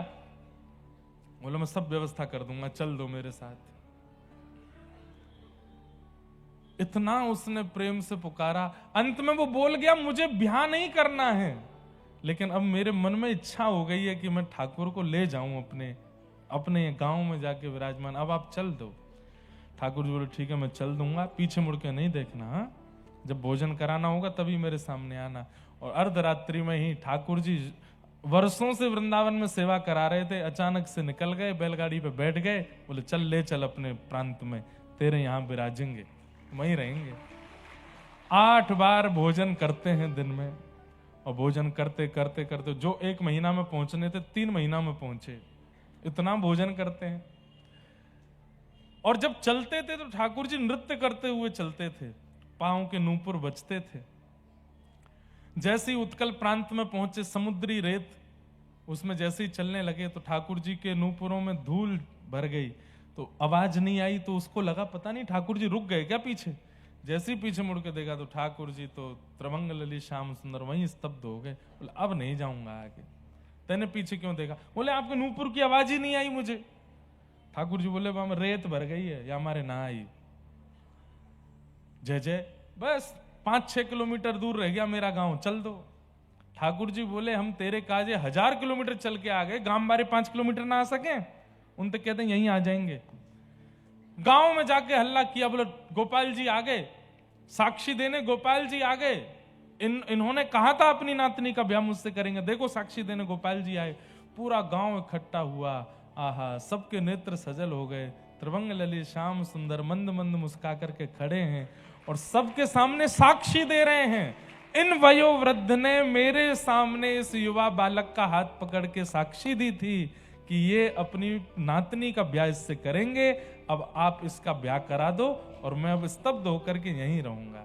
और तब से पूरे नगर में महाराज ये बात सिद्ध हो गई कि यहाँ के गोपाल जी जगन्नाथ धाम की जो यात्रा करता है उसकी साक्षी लेते हैं, उसकी साक्षी करते हैं। कब देंगे साक्षी?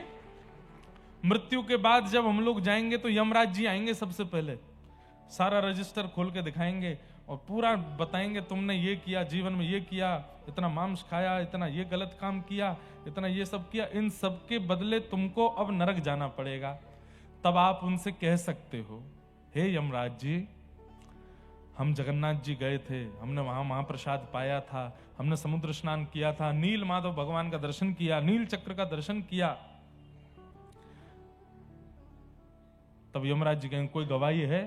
उसी समय आप अगर स्मरण करोगे साक्षी गोपाल प्रभु का तो तुरंत प्रकट हो जाएंगे और यमराज जी को साक्षी दे देंगे, हाँ ये जगन्नाथपुरी आए थे, इन्होंने महाप्रसाद पाया था, नील चक्र का दर्शन किया था, इसलिए प्रसिद्ध है श्री साक्षी गोपाल प्रभु। तो ये बात मैं क्यों बता रहा हूं? ठाकुर जी, अब आप मानो कि वो तो परमात्मा है, उनको क्या आवश्यकता कि हम उनको सुलावें, उनको उठावें, उनको खिलावें पिलावें? कोई आवश्यकता नहीं है।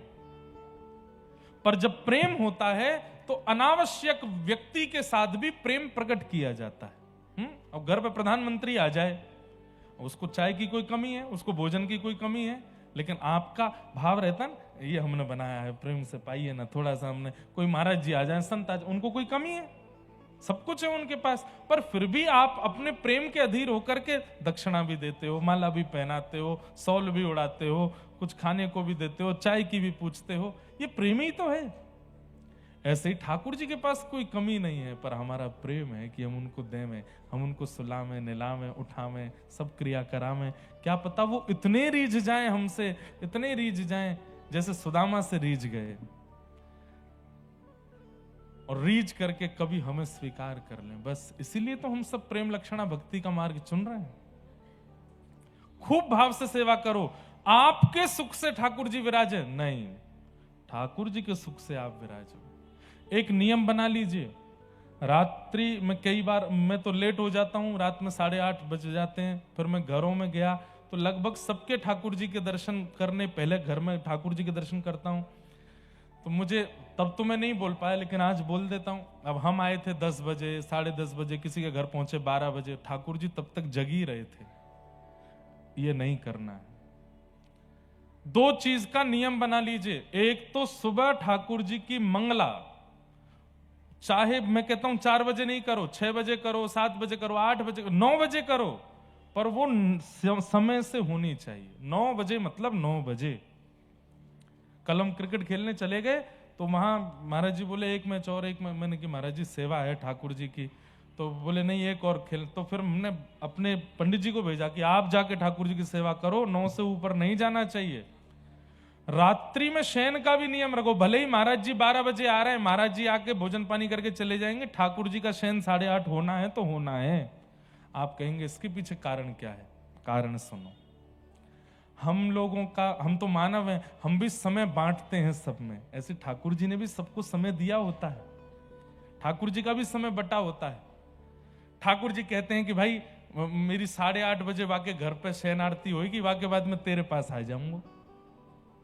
अब आप 8:30 के 8:45 बजाते हो, 8:45 के 9 बजाते हो, 9 के 9:30 बजाते हो, तो अगले दिन से ठाकुर जी आना बंद कर देते हैं कि भाई ये बहुत विलंब करते हैं, मुझे अन्य भक्तों को समय देना है और ये समय से सेवा करते नहीं है, समय से प्रसाद पवाते नहीं है, समय से कोई ध्यान रखते नहीं है। इनके यहां पे मेरी मूर्ति विराजेगी, मैं नहीं विराजूंगा। मूर्ति में प्रतिष्ठा वैदिक मंत्रों से भी ज्यादा भाव से होती है।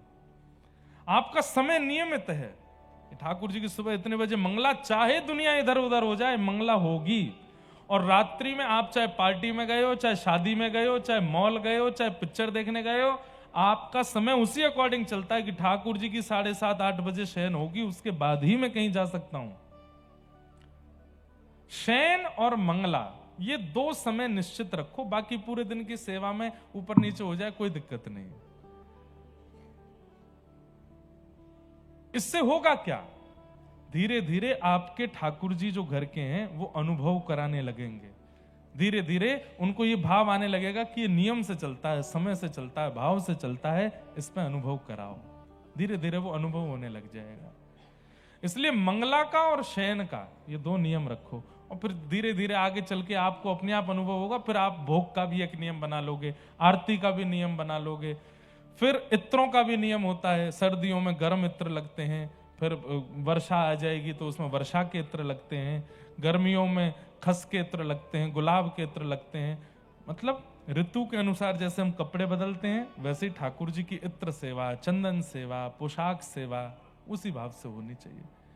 ये सब बातें इसलिए हैं, जरूरी नहीं है करना, पर हाँ जिनको अनुभव की इच्छा हो कि मुझे अनुभव हो ठाकुर जी का, वो अपनी सेवा प्रणाली को सुंदर बना लो, अपने सेवा भाव को सुदृढ़ कर लो। श्री सुदामा जी ने ठाकुर जी को सुख दिया, इसलिए ठाकुर जी ने उनको सखा बनाया। आप ठाकुर जी के सुख में सुखी रहिए, अपने सुख में ठाकुर जी को मत रखो। हम 11 बजे तक जग रहे हैं तो हमारे ठाकुर जी भी जग रहे हैं। हम अपने लाल जी को उत्सव जब होता है ना, ठाकुर जी का वार्षिक उत्सव, तब तो जगाते हैं 11-12 बजे तक। उसके लिए भी एक विशेष 9वां भोग और लगता है ठाकुर जी को उसको बोलते हैं श्रम भोग। क्या बोलते हैं? श्रम भोग मतलब मेहनत करिए। ठाकुर जी ने आज 4 घंटा ज्यादा जगे हैं तो ठाकुर जी को एक लोभ दे देते हैं, ठाकुर जी 2 घंटा एक्स्ट्रा थोड़ा मंदिर खुला रखे, श्रम भोग पा लेना। श्रम भोग में क्या पाते हैं? मिष्ठान पाते हैं ठाकुर जी। प्रेम से मीठे का भोग लगाओ ठाकुर जी को, नया बना करके कुछ श्रम भोग। तो ये सब नियम है, सब भाव हैं। सुदामा जी मिले, तत्पश्चात ठाकुर जी वापस मथुरा आए। मथुरा आकर के भगवान ने जरासंध का उद्धार किया और 17 बार उसको हरा दिया। 18वीं बार ठाकुर जी ने उसको छोड़ दिया और स्वयं विश्वकर्मा के द्वारा बनाई गई नई नगरी में स्थापित हो गए, जिसका नाम हुआ द्वारिका। बोलो द्वारिकाधीश की। रण छोड़ करके ठाकुर जी भागे, युद्ध करते करते। क्यों? क्योंकि वो ब्राह्मणों को अनुष्ठान पर बैठा के आया था कि मैं भगवान को हरा दूं। ठाकुर जी बोले भैया ब्राह्मण अनुष्ठान पर बैठे हैं तो हमारी हार हो जाए, लेकिन हम इससे नहीं जीतेंगे। रण छोड़ करके द्वारिका विराजे। द्वारिका जाकर के बलराम जी का ब्याह रेवती जी से हुआ और श्री ठाकुर जी का ब्याह कौंडन्यपुर के राजा भीष्मक की पुत्री रुक्मणी से हुआ। रुक्मणी साक्षात लक्ष्मी है। प्रश्न उठता है किशोरी जी के विषय में, तो मैं उसके कई बार उत्तर दे चुका हूं। किशोरी जी से विवाह का प्रसंग अलग है और इस पूरे लीला में बीच में जो संशय हमारे चित्त में प्रकट होते हैं उसका भी कई बार उत्तर दे चुका हूं, आप लोग सोशल मीडिया पर सुन सकते हैं। ठाकुर जी का विवाह रुक्मणी जी के साथ में हुआ। फिर भगवान के 8 प्रमुख विवाह हुए। 16,100 राजकुमारियों को भौमासुर ने बंदी बना रखा था। भगवान ने वहां से उनको मुक्त करा करके उनसे भी विवाह किया। भगवान की दिनचर्या चल रही थी, ग्रहचर्या देखने के लिए नारद जी आए। यहाँ भगवान ने जरासंध का भी उद्धार भीम के द्वारा कराया। राजसूय यज्ञ में अग्र पूजा करने के लिए ठाकुर जी गए, अग्र पूजा कराई और वहां जाकर के शिशुपाल का वध किया। तत्पश्चात ठाकुर जी सुदामा जी मिलने के लिए आए। भगवान ने सुदामा जी के साथ में परम पावन भेंट की। सब कथा आपने श्रवण की हैं खूब विस्तार से। भगवान अपने कुरुवंश को समझाते रहते हैं। अब मैं बस कथा को विश्राम की ओर लेके चलूं तो आप सब लोग बिल्कुल सावधानी से अंतिम श्लोक मेरे साथ में बोलिएगा, फिर हम कथा को विश्राम देंगे। ठाकुर जी ने यदुवंशियों को समझाया था कि मेरी संतान हो आप, मेरे परिवार हो आप, इसका कभी अभिमान मत करना। यदुवंशी बोले हम अभिमान करते नहीं। बोले करते हो, अभिमान करते हो, इसीलिए कभी कथा सुनने नहीं जाते, कभी संतों का सम्मान नहीं करते। तो यदुवंशी बोल पड़े कि हमको कथा में जाने की क्या आवश्यकता, कथा में वो जाते हैं जिनको भगवान नहीं मिले। जब हमारे रिश्तेदारी भगवान है तो हम कथा में क्यों जाएं? ठाकुर जी बोले यही बात, मैं भले ही कितना भी तुमको प्राप्त हो जाऊं, सत्संग फिर भी नहीं छोड़ना है, नहीं तो मेरी सेवा में, मेरे सामिप्य में अपराध करते रहोगे। संतों का अपमान कभी मत करना, कथा का अपमान कभी मत करना। लेकिन यदुवंशी नहीं मानते भगवान की बात। बंधुओं, इसलिए ठाकुर जी से प्रार्थना करो कि आपको कभी अति बल ना मिले। व्यक्ति को जब भी अति बल मिला है, चाहे धन के रूप में, चाहे रूप के रूप में, चाहे साम्राज्य के रूप में, चाहे पहचानों के रूप में, व्यक्ति अभिमानी हुआ ही है। अति बल नहीं मिलना चाहिए। एक प्रकार से मैं कह दूं तो कोई अतिशयोक्ति ना हो, किसी व्यक्ति को यदि अति बल दे देते हैं ना ठाकुर जी, हर प्रकार का बल, उसके खूब सारे कॉन्टैक्ट्स हैं, खूब सारे उसके लोग हैं, खूब उसके पास में जन बल है, धन बल है, बाहुबल है, रूप बल है, इसका मतलब ठाकुर जी उसका पतन कराना चाहते हैं। इसीलिए अति बल देते हैं। लेकिन जिसको ठाकुर जी चाहते हैं कि ये सधे, उसको थोड़ा अपूर्ण रखते हैं, उसको थोड़ा खाली रखते हैं। मटका भरा होगा ना तो छलकेगा, लेकिन थोड़ा अपूर्ण है, थोड़ा खाली है, तो कितने भी दचकियां आ जाएं, पानी छलकेगा नहीं। इसलिए अपने जीवन में परिपूर्ण होने का विचार मत किया, मुझे ये भी आना चाहिए, मुझे वो भी आना चाहिए, मुझे ऐसा भी आना चाहिए। नहीं, थोड़ा अपूर्ण रहिए। थोड़ी अपूर्णता अच्छी है, और अपूर्णता से कुछ हो चाहे नहीं हो, एक काम होता है, अभिमान नहीं आता व्यक्ति के चित्त में। हां भाई, नहीं हम सर्वगुण संपन्न, आपको स्वीकार हो तो स्वीकार करो, नहीं हो तो बिल्कुल मत करो। हमें सर्वगुण संपन्न बनना भी नहीं है, क्योंकि जो सर्वगुण संपन्न है कहीं ना कहीं उसके अंदर अहम भी होता है, और अहम भगवत प्राप्ति में दोष है, भगवत प्राप्ति में कहीं ना कहीं रुकावट है। इसलिए थोड़े थोड़े अपूर्ण सब जगह रहिए। पढ़ाई बहुत अच्छी करनी आती है, जो पढ़ते हो याद हो जाता है, तो कुछ कुछ चीजों को थोड़ा ऐसा भी रखो कि जो याद नहीं करो, नहीं तो किताबी कीड़े बन जाओगे। भोजन बहुत अच्छा बनाना आता है तो कभी कभी नींबू वगैरह ज्यादा डाल दिया करो, नहीं नजर लग जाएगी भोजन को। गाड़ी वाड़ी चलानी आती, कभी कभी गड्ढे वड्ढा में गिर दो, एक आध व्यक्ति को स्पर्श तो कर ही दो। स्पर्श ही करना, उड़ा मत देना। थोड़ी अपूर्णता अच्छी है, थोड़ी अपूर्णता अच्छी। अब मुझे कोई बोले, महाराज जी भागवत कथा आप सुना देते हैं, भक्तमाल भी सुनाते हैं, मानस जी की राम कथा भी थोड़ी बहुत, अब वाल्मीकि सुनाऊं। मैंने कि कहीं तो अपूर्ण रहने दो मुझको, नहीं तो फिर पता है क्या होता है, सब कुछ आने के बाद आप दोष ही देखते हो दूसरों में। अरे ये इसको नहीं आता, इसमें तो हमने पढ़ा है, ऐसा लिखा वहां, तो ये ऐसा कर रहा है। बुद्धि गर्विष्ठ, रूप गर्विष्ठ, यौवन गर्विष्ठ, और ये गर्विष्ठता ही भगवत मिलन में बाधा बन जाती है। इसलिए थोड़ा अपूर्ण रहिए, भक्ति में भी अपूर्ण रहो। आप पूरे सूरदास नहीं बन सकते, पूरी मीराबाई नहीं बन सकते, पूरे तुलसीदास नहीं बन सकते। हाँ, प्रयास करो, पर पूर्णता पे मत। पूर्णता जैसी लग रही हो पूर्णता आने वाली है, रुक जाओ। पूर्ण नहीं होना है, परिपूर्ण नहीं होना।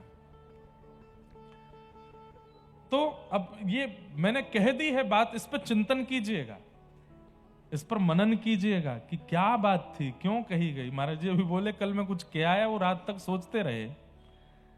हमने क्या कहा था कि प्रेम शब्द का विषय नहीं है, ये तो है ही है, और जो बोल दिया जाता हो, जो बता दिया जाता हो, वो कुछ और था, प्रेम तो नहीं था। पति ने अगर पत्नी के पूछने पर बता दिया कि तुम क्यों प्रेम करते हो, और पति ने बता दिया मैं इसलिए प्रेम करता हूं, इसलिए प्रेम, तो समझ जाना प्रेम है ही नहीं। उत्तर यही मिलता हो, पता नहीं क्यों प्रेम करते हैं, आज तक पता ही नहीं चला, तो समझो ये प्रेम है। ये शब्द नहीं है, अक्षर नहीं है, वाक्य नहीं है, विचार नहीं है बताने को, वो प्रेम है। तो थोड़े अपूर्ण रहिए, परिपूर्ण मत बनिए। यदुवंशियों को परिपूर्णता का अनुभव होने लगा। अरे कहां तक कहें, भगवान को निमंत्रण आता था कि हमारे घर पधारिए, ठाकुर जी बोलते मैं तो बहुत व्यस्त हूं, तो बाहर जाके यदुवंशी कहते हम भगवान के परिवारी हैं, वो नहीं आ रहे तो हम आ जाएंगे, तो हमारा सत्कार करना। और यही अभिमान उन यदुवंशियों के नाश का कारण बन गया। बंधुओं, मेरे मन में बातें तो बहुत आती, पर मुझे समय दिख जाता है। एक बात और कह दूं, प्रभु श्री राम ने जब रावण के साथ युद्ध किया था, उस समय समस्त वानरों को राम जी ने अपने समान बल प्रदान कर दिया था। हनुमान जी महाराज सीता सुध लेने के लिए गए, जब लेकर के आए तो सब प्रशंसा करने लगे, लेकिन तब भी हनुमान जी महाराज दीनहीन होकर के बोले तब प्रताप रघुनाथ, मेरा प्रताप नहीं है, ये राम जी ने मुझको प्रताप दिया है।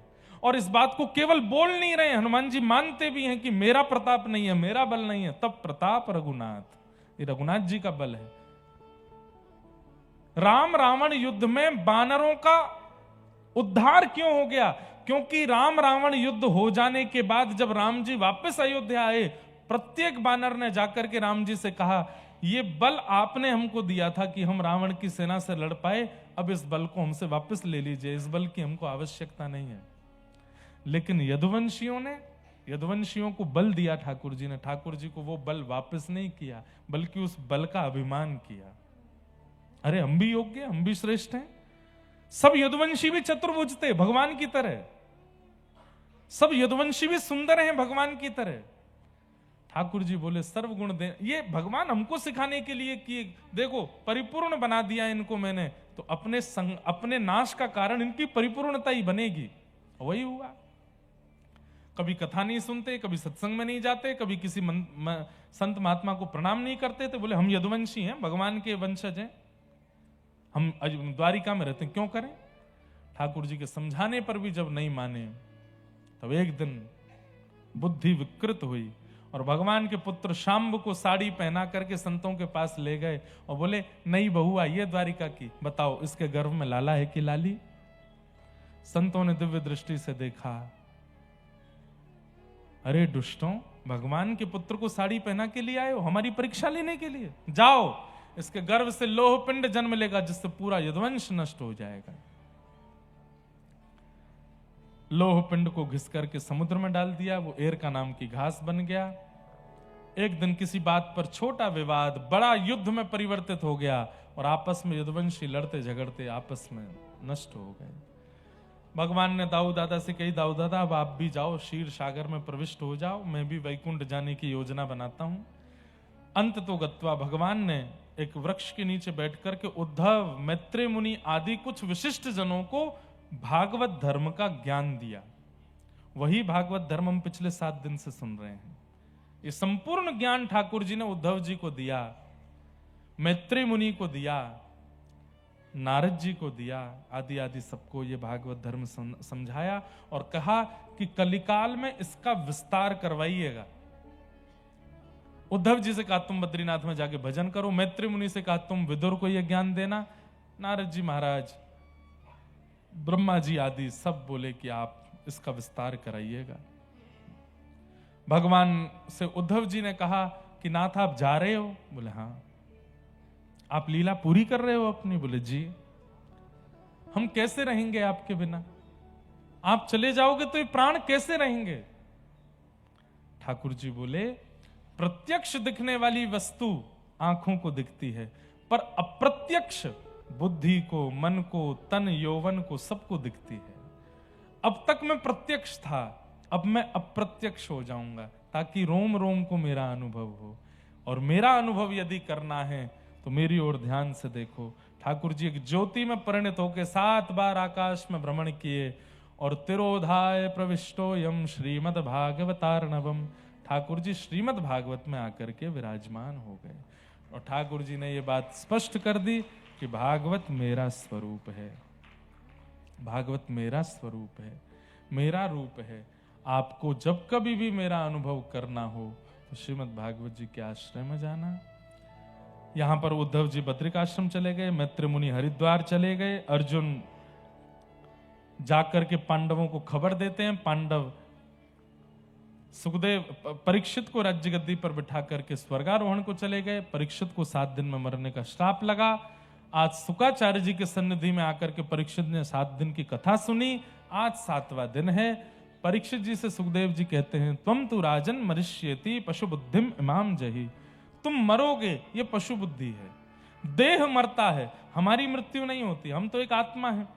अगर इस जन्म में भी कर्म बिगाड़ के जाएंगे तो फिर जन्म लेना पड़ेगा, पर इस जन्म में सब सुधार के चले गए तो इस देह को त्याग करके भगवत धाम की प्राप्ति कर लेंगे, निज वृंदावन की प्राप्ति कर लेंगे, कुंज निकुंज निवृत्त निकुंज की प्राप्ति कर लेंगे।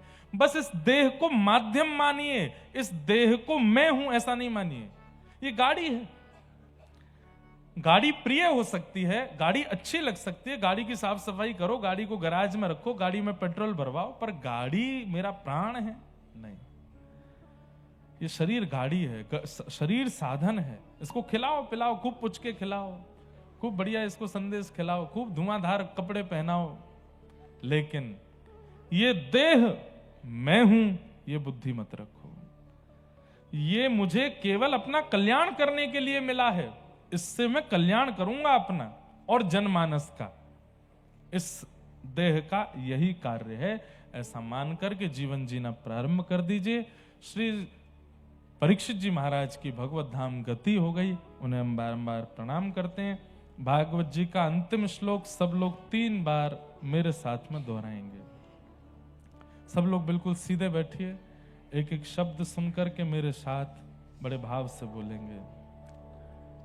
भवे भवे यथा भक्ति, भवे भवे यथा भक्ति, भवे भवे यथा भक्ति, भवे भवे यथा भक्ति, पादयोस्तव जायते, पादयोस्तव जायते, तथा कुरुष्व देवेश, तथा कुरुष्व देवेश, नाथस्त्वं नो यतः प्रभो, नाथस्त्वन्नो यथ प्रभु, नाम संकीर्तनं यस्य, नाम संकीर्तनं यस्य, सर्वपाप प्रणाशनो, सर्वपाप प्रणाशनो, प्रणामो दुःख समनः, प्रणामो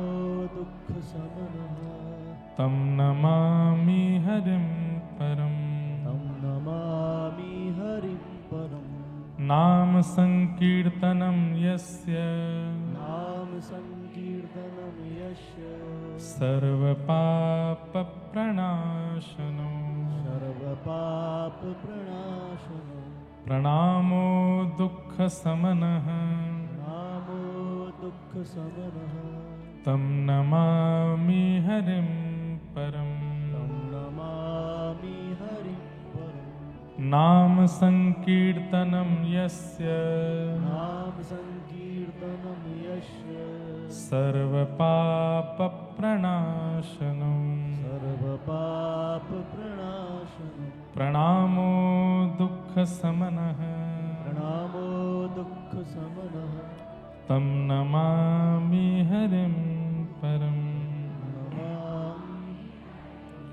बोलो वृंदावन बिहारी लाल की, श्री राधा रमण लाल की, श्री राधा वल्लभ लाल की, प्यारे राधा गिरधर लाल की, जगन्नाथ महाप्रभु की, बलभद्र सुभद्रा मैया की, नीलाचल धाम की, भद्रकाली मैया की, श्री गंगा मैया की, भारत माता की, सद्गुरुदेव भगवान की, सब संतन की, सब भक्तन की, सब विप्रन की, जय जय श्री राम, जय जय श्री राम, जय जय श्री राम। नमः पार्वती पतये, हर हर महादेव। क्या कह रही हो लाली हैं? आप सबको बहुत बहुत जय श्री कृष्ण, जय सिया राम, जय श्रीमन नारायण, जय जय श्री राधे, जय जगन्नाथ। आप सब लोगों को बहुत बहुत प्रणाम। पुनः जल्दी मिलेंगे आप सब लोगों से, तब तक के लिए खूब प्रतीक्षा करो, खूब भाव रखो। कलकत्ता वासी सब लोग, भालोवासी किमो नास्ति, जगन्नाथ जगन्नाथ चक्कानयन, जगन्नाथ चक्कानयन, चक्काने नीलाचल वरे तू न संभाले तो हमें कौन संभाले, ओ तू न संभाले तो हमें कौन संभाले, हे तू न संभाले तो हमें कौन संभाले, ओ तू न संभाले तो हमें कौन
वंश हिलाइए मत ज्यादा, अब ले जाओ। सुखदेव जी कह रहे हैं हमें लेके चलो। जाते जाते एक बार मुद्रा बना लीजिए। जगन्नाथ जगन्नाथ जगन्नाथ जगन्नाथ चक्कानैन चक्कानैन चक्कानैन चक्कानैन नीलाचल वरे तू न संभाले तो हमें कौन संभाले। ओ तू न संभाले तो हमें कौन संभाले। हे तुम्हें छोड़ जाऊं अब मैं किसके दुआरे। तुम्हें छोड़ जाऊं अब मैं किसके दुआरे। हे तुम्हें छोड़ जाऊं अब मैं किसके दुआरे। तुम्हें छोड़ जाऊं अब मैं किसके दुआरे। ओ हमें तू न संभाले तो हमें कौन संभाले। हाँ तू न संभाले तो हमें कौन संभाले। हे तू न संभाले तो हमें कौन संभाले। ओ तू न संभाले तो हमें कौन। हे जगन्नाथ जगन्नाथ चक्कानैन चक्कानैन जगन्नाथ जगन्नाथ चक्कानैन चक्कानैन नीलाचल वरे तू न संभाले तो हमें कौन संभाले। ओ तू न संभाले तो हमें कौन संभाले। हे जगन्नाथ स्वामी मेरे नैनों के तारे। जगन्नाथ स्वामी मेरे नैनों के तारे। हे जगन्नाथ स्वामी मेरे नैनों के तारे। जगन्नाथ स्वामी मेरे नैनों के तारे। हे मेरे सब्र काज स्वामी आप संभाले। ओ मेरे सबर काज स्वामी आप संभाले। हाँ मेरे सब्र काज हम आप संभाले। मेरे सबर काज स्वामी आप संभाले।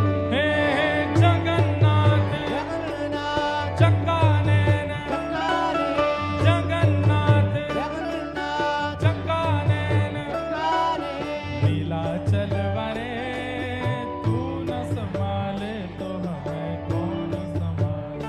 हाँ तू न संभाले तो हमें कौन संभाले। जय जय जगन्नाथ जय जगन्नाथ जय जगन्नाथ जय जगन्नाथ जय जय जगन्नाथ जय जगन्नाथ जय जगन्नाथ जय जगन्नाथ जय जय जगन्नाथ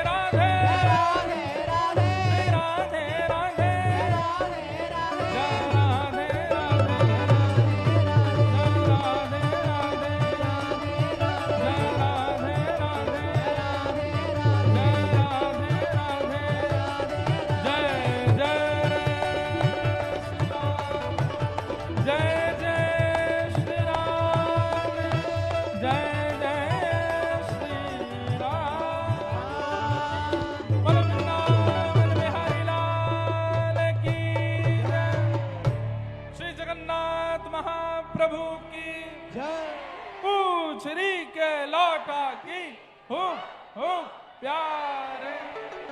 जय श्री कृष्ण। जय सिया राम, जय श्रीमन्नारायण। सबसे पुनः मिलेंगे नवंबर में, तब तक के लिए सबको प्रणाम।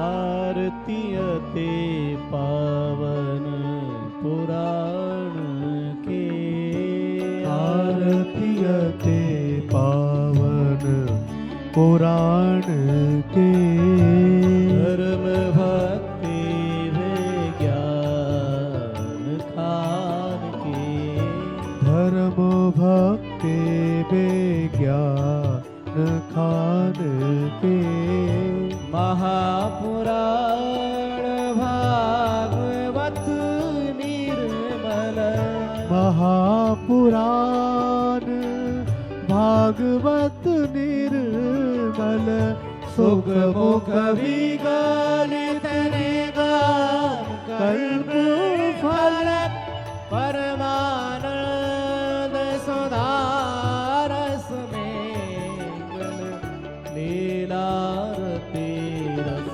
रस निधान के, आरती अति पावन पुराण के, परमहंस मुनि मन उल्लासनी, परमहंस मुनि मन उल्लासनी, रस हृदय रस रास विलासिनी, भुक्ति मुक्ति रति प्रेम सुधासिनी, कथा किंचन प्रिय सुजान की, आरती अति पावन पुराण के, धर्म भक्ति विज्ञान खान के, आरती अति